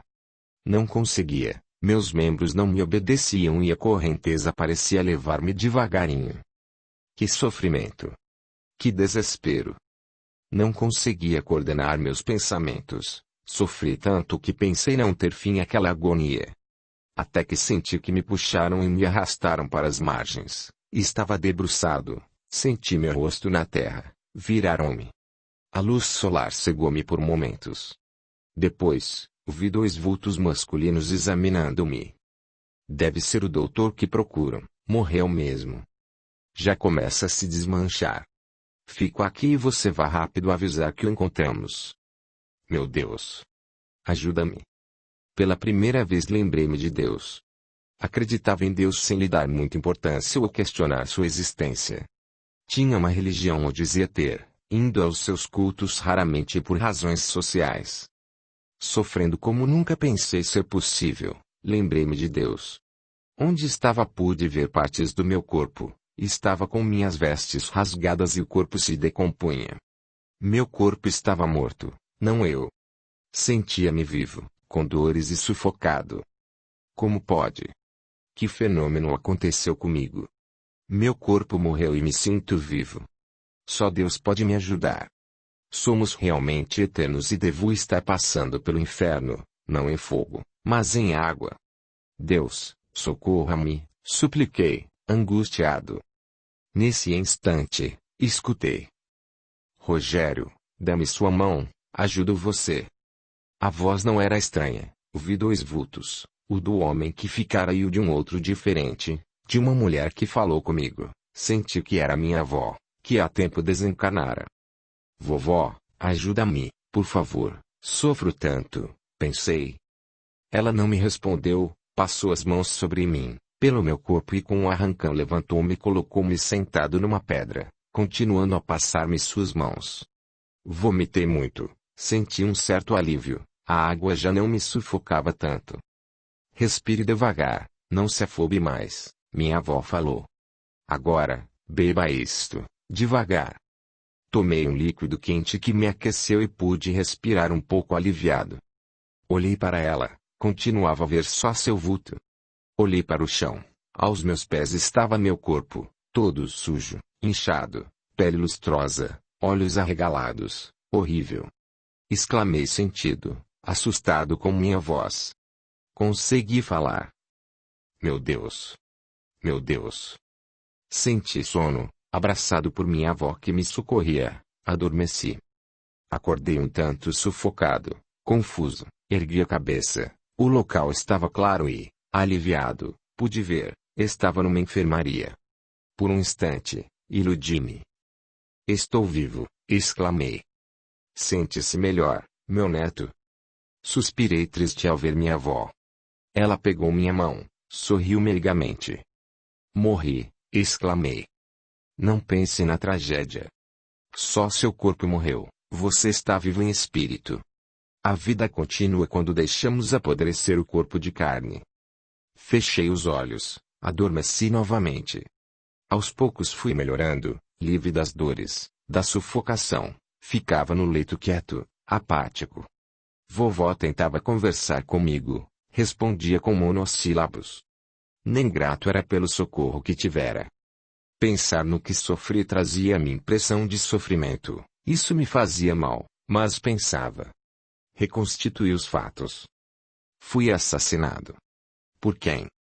Certamente para roubar-me, mas tinha no momento tão pouco. Um dia, ouvi dois companheiros conversando, sentados no leito ao lado. Estou vindo de casa, amigo, não vale a pena regressar ao lar sem o devido preparo. No meu ex-lar tudo mudou, foi muito triste. Sofri e pedi para voltar para cá. Pode voltar ao lar? Indaguei assustando-os, pois não conversava com ninguém. Sim, é só querer, respondeu-me um deles. Mas não deve fazê-lo sem ordem, falou rapidamente o outro. Já disse, é só querer, mas não é legal sair daqui para ir, respondeu o que falou primeiro. Sorri levemente e voltei a ficar quieto. Seria interessante voltar, nunca pensei que um morto pudesse voltar entre os vivos. Mas já que continuava vivo num corpo perispiritual, como dizia minha avó, quis voltar. Melhorei da apatia e, com a ajuda de um enfermeiro, levantei e andei, depois passei a levantar sozinho e a passear pelo jardim. Estava num posto de socorro perto da crosta, vovó falava entusiasmada, para ela tudo ali era lindo, maravilhoso, eu não achava nada de extraordinário. Pensava só no meu possível regresso e decidi ir embora. Fui falar com o diretor, que me atendeu gentilmente. Explicou-me da inconveniência do meu pedido, argumentou com exemplos e bondade. Fui áspero, não gostava dali e não queria ficar. Então, doutor Rogério, quer mesmo ir embora? Sinto pelo senhor. Pedirei que abram o portão para o senhor. Não irá mandar alguém me acompanhar? Aqui não mando, somos todos companheiros de trabalho. Pediu-me para sair, o portão será aberto, não podemos acompanhá-lo. Não irá se despedir de sua avó. Vovó não vai concordar, Não me despedirei dela. Agradeço-lhe. Agradeci somente para finalizar o diálogo. Caminhei até o portão, abriram-no, atravessei sem olhar para trás, sem me despedir ou agradecer. Para mim, naquele momento, não receber nada, eu que perdera muito, e todos pareciam culpados. Eles terem cuidado de mim parecia-me que era somente uma de suas obrigações. Um nevoeiro forte cobria tudo e pouco vi da estranha paisagem. Ouvi alguns gritos e gemidos, senti medo, fui andando, descansando pouco, por alguns minutos, queria sair logo dali. Parecia que estava dentro de um filme de horror. Estava no umbral, após muito andar, vi a cidade em que morava. Tudo me pareceu estranho, compreendi com tristeza a enorme diferença do meu corpo perispiritual e os de carne. Ninguém encarnado me via, e fugi dos grupos desencanados que encontrei. Andando, tentando me esconder, rumei para minha casa. Meu lar estava localizado num bairro chique, tinha muros altos. Cheguei e não consegui entrar. Tentei escalar o muro, mas os cães ladraram furiosos e não tive outra alternativa senão esperar que o portão fosse aberto. Anoiteceu e fiquei esperando. Já era tarde da noite quando vi o carro de Max chegando. Ele desceu e abriu o portão. Fiquei surpreso olhando. Quando ele ia fechar o portão, corri e passei. Os cães uivaram, com medo deles. Subi na traseira do carro e entrei em minha casa. Minha esposa recebeu Max sorrindo e os dois de mãos dadas entraram na casa. Corri e entrei também. Vi os dois se abraçarem. Estão se dando muito bem, pensei. Faz tempo que está viúva, devo concordar que Max é um substituto à minha altura. Ela é jovem, é justo que se case novamente e é melhor vê-la casada com ele, que é bom e honesto, do que com um desconhecido. Querida, é ruim vê-las escondidas, disse ele. Deixemos passar mais tempo e casaremos. Resolvi andar pelo meu antigo lar. Vi espantado uma das empregadas andando pela casa. Seu corpo parecia como o meu, só que estava com um fio prateado na cintura que a ligava a algum lugar. Ei, você aí! Que faz aqui? Indaguei. Doutor Rogério, que faz o senhor aqui? Não sabe que morreu? Sei que morri, mas continuo vivo. Você sabe como foi que morri? Claro, o senhor caiu dentro da água. Foi um terrível acidente. Tem certeza? Comentamos muito este fato nesta casa. No domingo, como o senhor não voltou, a patroa, assustada, chamou por amigos e foram aonde o senhor acampara. Lá estava tudo em ordem, mas nem sinal do senhor. No outro dia começaram a busca, acharam o corpo dias depois. Deduziram que o senhor caiu na água e, como não sabia nadar, morreu afogado. A empregada continuou seu passeio e me pus a cismar. Mataram meu corpo e não foi para roubar. Por quê? Quem? Meu neto. Vi o vulto de minha avó sem conseguir vê-la com nitidez. Por que não vejo a senhora? Você não consegue ver-me por vibrarmos diferente. Por que voltou, meu neto? Não queria ficar lá, era muito chato. Não falemos disso, estou querendo saber quem me assassinou. A senhora sabe? Esquece isso, esse assunto só lhe trará sofrimentos. Volte comigo. Conversava com a empregada, está estranha. Está morta? Ou, como a senhora fala, desencanada? Não, ela é encarnada, está semi-liberta, seu corpo dorme, o fio prateado liga ao corpo que repousa no leito. Quando ela acordar, lembrará que me viu? Talvez. Se recordar será como sonho. Volta comigo? Não, e não me enche, por favor. Não vi mais o vulto de minha avó, isso me deu alívio. Decidi ficar na minha casa e investigar quem me matara. Ao passar pela sala e cozinha, olhei o calendário e levei um susto.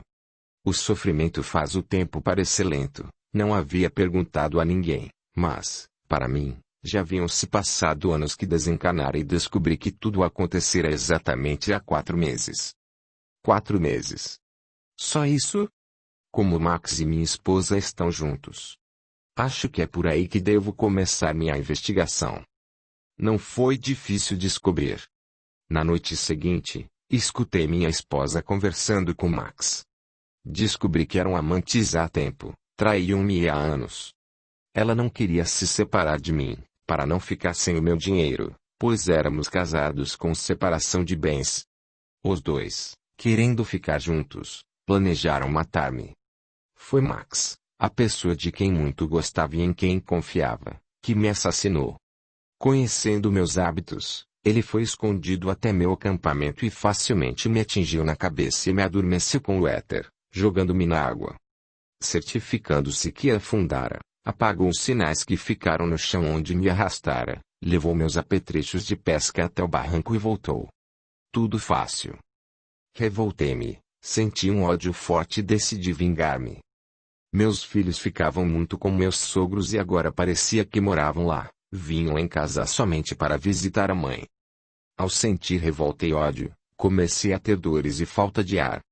No posto de socorro, amigos avisaram-me que isso poderia acontecer, pois não estava totalmente recuperado, e, ficando sem permissão entre encarnados e não vibrando bem, poderia sentir o reflexo da morte do meu corpo. Entretanto, percebi que ao ficar perto de Max melhorava um pouco, mas, em compensação, ele sentia mal-estar e falta de ar. Alegrei-me e passei a ficar encostado nele. Max, julgando-se doente, consultou médicos e tomou muitos remédios. Casaram-se e fiquei a perturbá-los, a odiá-los com rancor. Aos poucos fui dominando Max e planejei matá-lo ou levá-lo a se matar. Queria que morresse afogado, como fizera comigo. Minha avó muitas vezes visitava-me tentando ajudar-me, pedindo que perdoasse e fosse com ela. Recusava sempre. O casal não era feliz. Brigavam, ele doente, ela nervosa. Comecei a incutir nele a ideia de suicídio. Queria vê-lo morto e afogado. Tanto fiz que ele decidiu pescar no mesmo lugar em que desencarnei. Minha ex-esposa rogou para que não fosse. Max acabou não resistindo, cedeu à minha vontade. Fiz com que levasse muita bebida e lá fiz com que se embriagasse e pus a gritar minha revolta em sua mente. Recuperado, passei a ajudar com gosto. O posto de socorro era agora para mim um abrigo de bondade, simplicidade e beleza, via tudo de modo diferente. Aprendi a ser grato, humilde, e a amar o local que me abrigara e a todos os que me ajudaram. O tempo passou, fui trabalhar no hospital de encarnados, depois num centro espírita. Meus filhos cresceram, minha ex-esposa e marido não tiveram a felicidade que sonharam. Em pouco tempo gastaram todo o dinheiro, brigavam muito e o remorso aos poucos foi lhes tirando a tranquilidade. Narrar minha partida não me incomoda, sofri e aprendi. Só tive paz quando perdoei, tranquilidade, ao estudar e consolidar as lições do livro Evangelho segundo o Espiritismo, harmonia, quando aceitei, quando me esforcei para ser humilde e cultivei a gratidão. Que Jesus nos abençoe. Rogério. 8. Doloroso depoimento.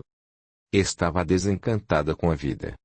Não tinha nenhum problema grave, porém, para mim, viver parecia enfadonho e aborrecido. Era muito mimada por meus pais, como filha única. Tudo faziam para que eu fosse feliz, mas isso não era suficiente. Planejei com antecedência meu suicídio. Era feia, pelo menos achava-me sem atrativo nenhum, nasci com uma pequena deficiência motora, era magra e morena. Sempre fui muito amiga de meu pai, que me entendia bem, e foi ele quem me ajudou com meus complexos. Na adolescência, apaixonei-me por um rapaz, tudo fazia para conquistá-lo. Ele, porém, rejeitou-me, sofri muito e revoltei-me pela primeira vez. Resolvi ser importante, já que não era bonita nem rica, quis ser alguém, estudando. Sendo muito inteligente, cursei medicina facilmente. Meus pais não pouparam sacrifícios para formar-me. Formada, passei a clinicar. Porém, não me fiz importante com o diploma, era antipática. Hoje compreendo o que tentei me impor, ser aceita pela sociedade pelo meu título de doutora. Sentia-me realmente sozinha. Desde a infância, via sempre ao meu lado vultos que não sabia definir quem eram. Quando formada, sentia-me perseguida. Sonhava muito, e a ciência não conseguia me convencer com suas explicações em relação a eles. Alguns desses sonhos repetiam-se sempre. Num deles consultava pessoas, porém repelindo os pobres, que se voltavam contra mim, amaldiçoando-me e perseguindo-me. Aí corria e acordava assustada e aflita. Em outro sonho que se repetia, ia a um lugar estranho, não conseguia saber onde era e escutava uma voz. Às vezes, via um vulto sem distinguir quem fosse. A voz dizia-me mais ou menos assim: faça o bem, seja boa e se livrará dos que a perseguem. Você tem em sua profissão a arma para defender-se, se usá-la para o bem, fazendo caridade, ou a brecha para sua perdição. Procurava na psicologia o porquê desses sonhos que, para mim, eram pesadelos. A conclusão que encontrei, e que parecia mais lógica, é que poderia ser algo que escutara ou virá na infância. Queria casar, ter filhos, porém, não tive sorte nesse sentido, com ninguém parecia dar certo. Um rapaz, que sabia não ser honesto, aproximou-se de mim com interesse. Nesse tempo, ganhava razoavelmente bem, dei-lhe de presente, por insistência dele, um carro, e ele sumiu. Fiquei muito aborrecida, não o amava, mas doeu-me o orgulho. Sentindo-me cada vez mais perseguida e triste, meu pai levou-me para tomar passe num centro espírita. Lá tive a impressão de que estava presente o vulto que me aconselhava. Gostei na hora, depois achei tudo bobagem e não quis voltar mais. Não segui o conselho da voz, hoje sei que era um antigo instrutor que prometera ajudar-me quando encanada. Cada vez mais fui achando a vida chata e que a morte acabaria com tudo. Pensei friamente e decidi matar-me de uma forma que seria considerada derrame, pareceria natural, isso para evitar maiores sofrimentos aos meus pais. Marquei a data fatal. À noite, ao deitar-me, apliquei em mim mesma uma dose forte de insulina, desfiz-me do material que usei e me deitei. Foi horrível, comecei a sentir os sintomas esperados, porém não julguei que fossem tão dolorosos e aflitivos. Uma estranha agonia tomou conta de mim, parecia que ia arrebentar, doía-me o corpo todo, senti um tremendo mal-estar, a cabeça parecia que explodiria a qualquer momento. Vi nitidamente meus perseguidores, rodearam-me, riam vitoriosos, dizendo-me horrores. Você agora é nossa, vem, maldita. Verá que nada acaba com a morte do corpo e que seu inferno se inicia. Agora, como suicida, nem seu protetor poderá ajudá-la. Ei nossa! Anos esperamos sua vinda. E você nos facilitou, matando seu corpo. Gargalhavam. Eram horríveis, vingativos. Tive medo, pavor, agarrei-me ao meu corpo, desejei ardentemente não morrer. Se eles falavam de um protetor, roguei por ele com toda a força que me restava. Tentei gritar, chamar por socorro, não consegui. Não sabia se meu corpo morrera ou não, nem calculava o tempo que passara nessa agonia. Meus perseguidores impacientavam-se e, entre insultos, chamavam-me. De repente, vi meus pais, aflitos, a socorrer-me, levaram-me ao hospital, companheiros examinaram-me e medicamentos foram aplicados, entendi que meu corpo não morrera, a dose não fora suficiente para matar-me.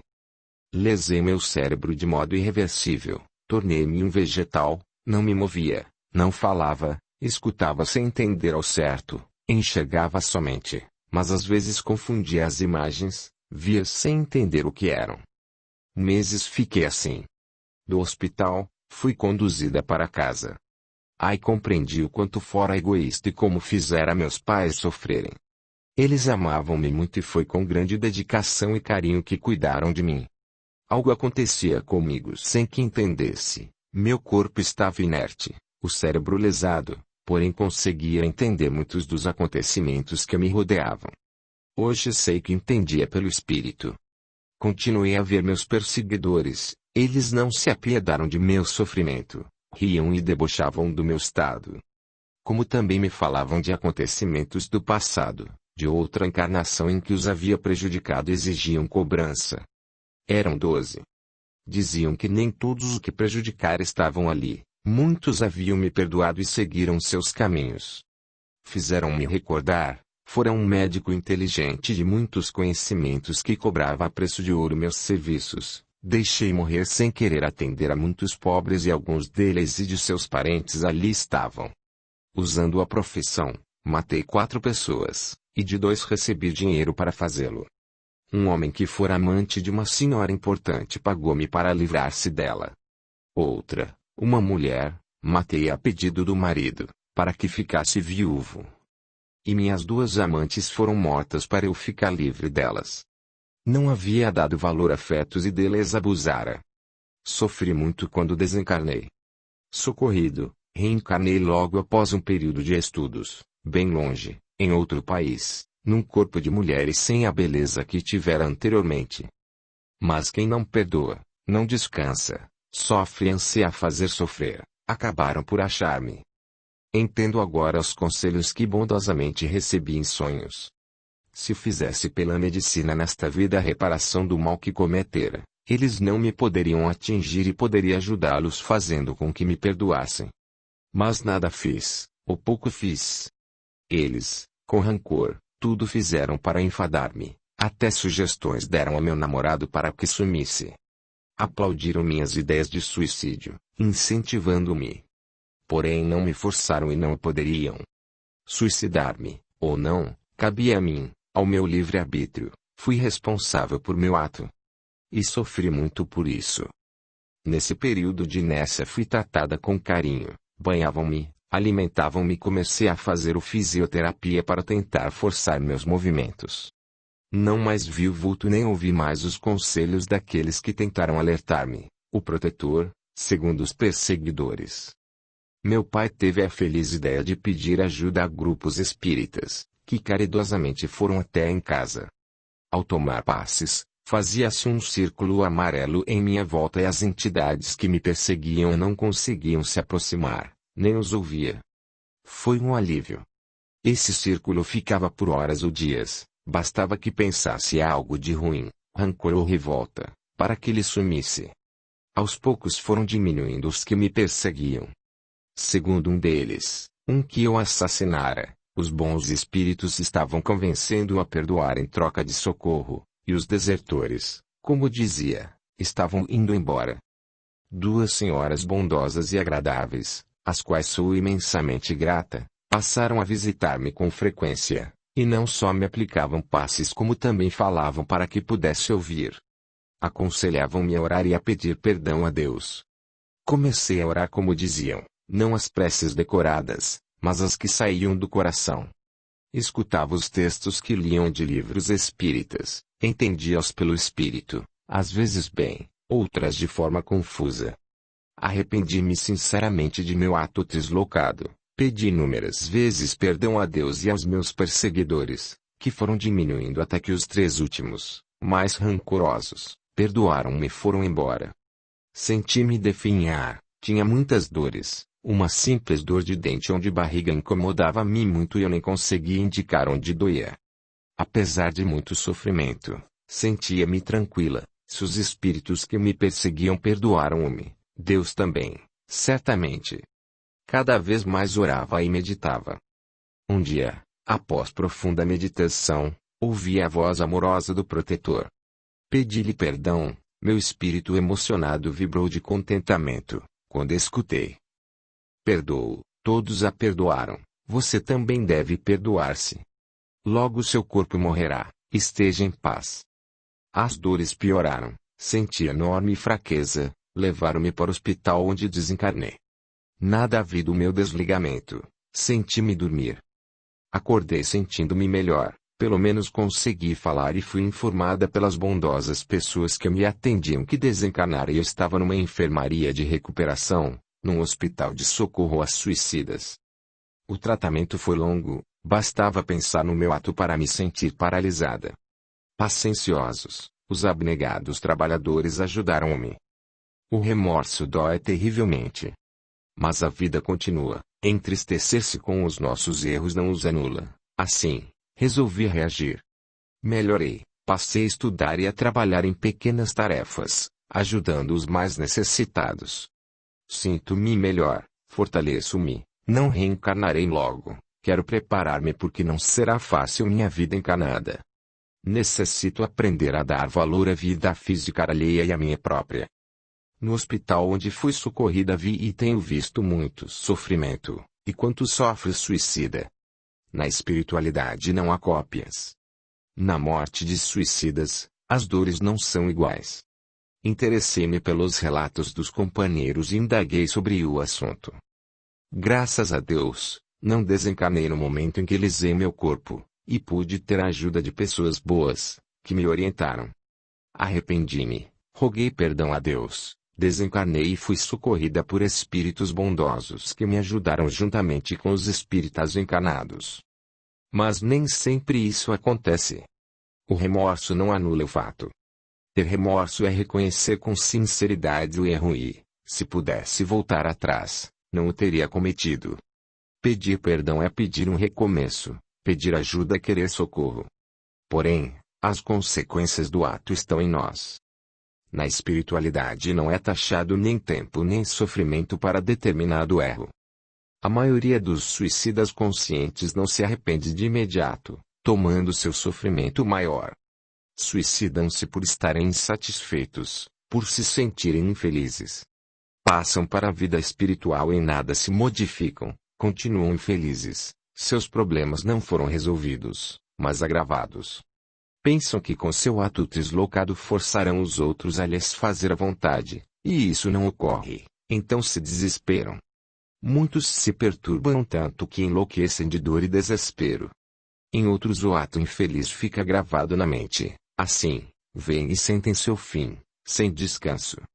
O fluido vital, cortado bruscamente, dá-lhes a impressão de estar no corpo de carne, sentem-se sós, abandonados e com dores terríveis. Alguns ficam no corpo, sentindo os vermes comê-los num desespero alucinante, às vezes por anos, até que pouco ou nada reste do corpo carnal. Como sofrem!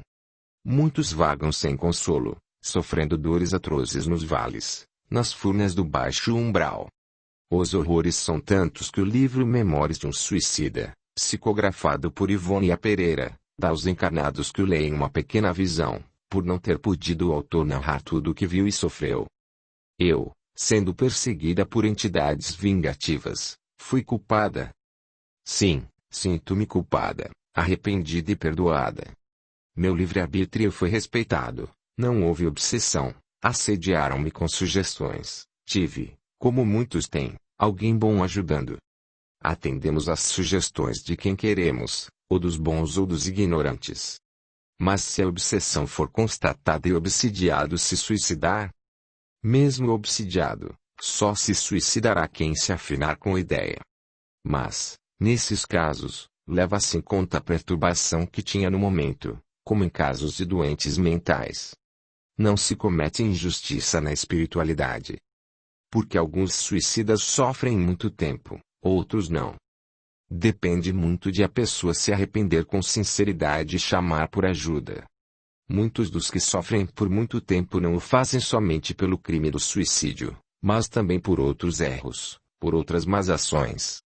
E os que enlouquecem, como irão se arrepender?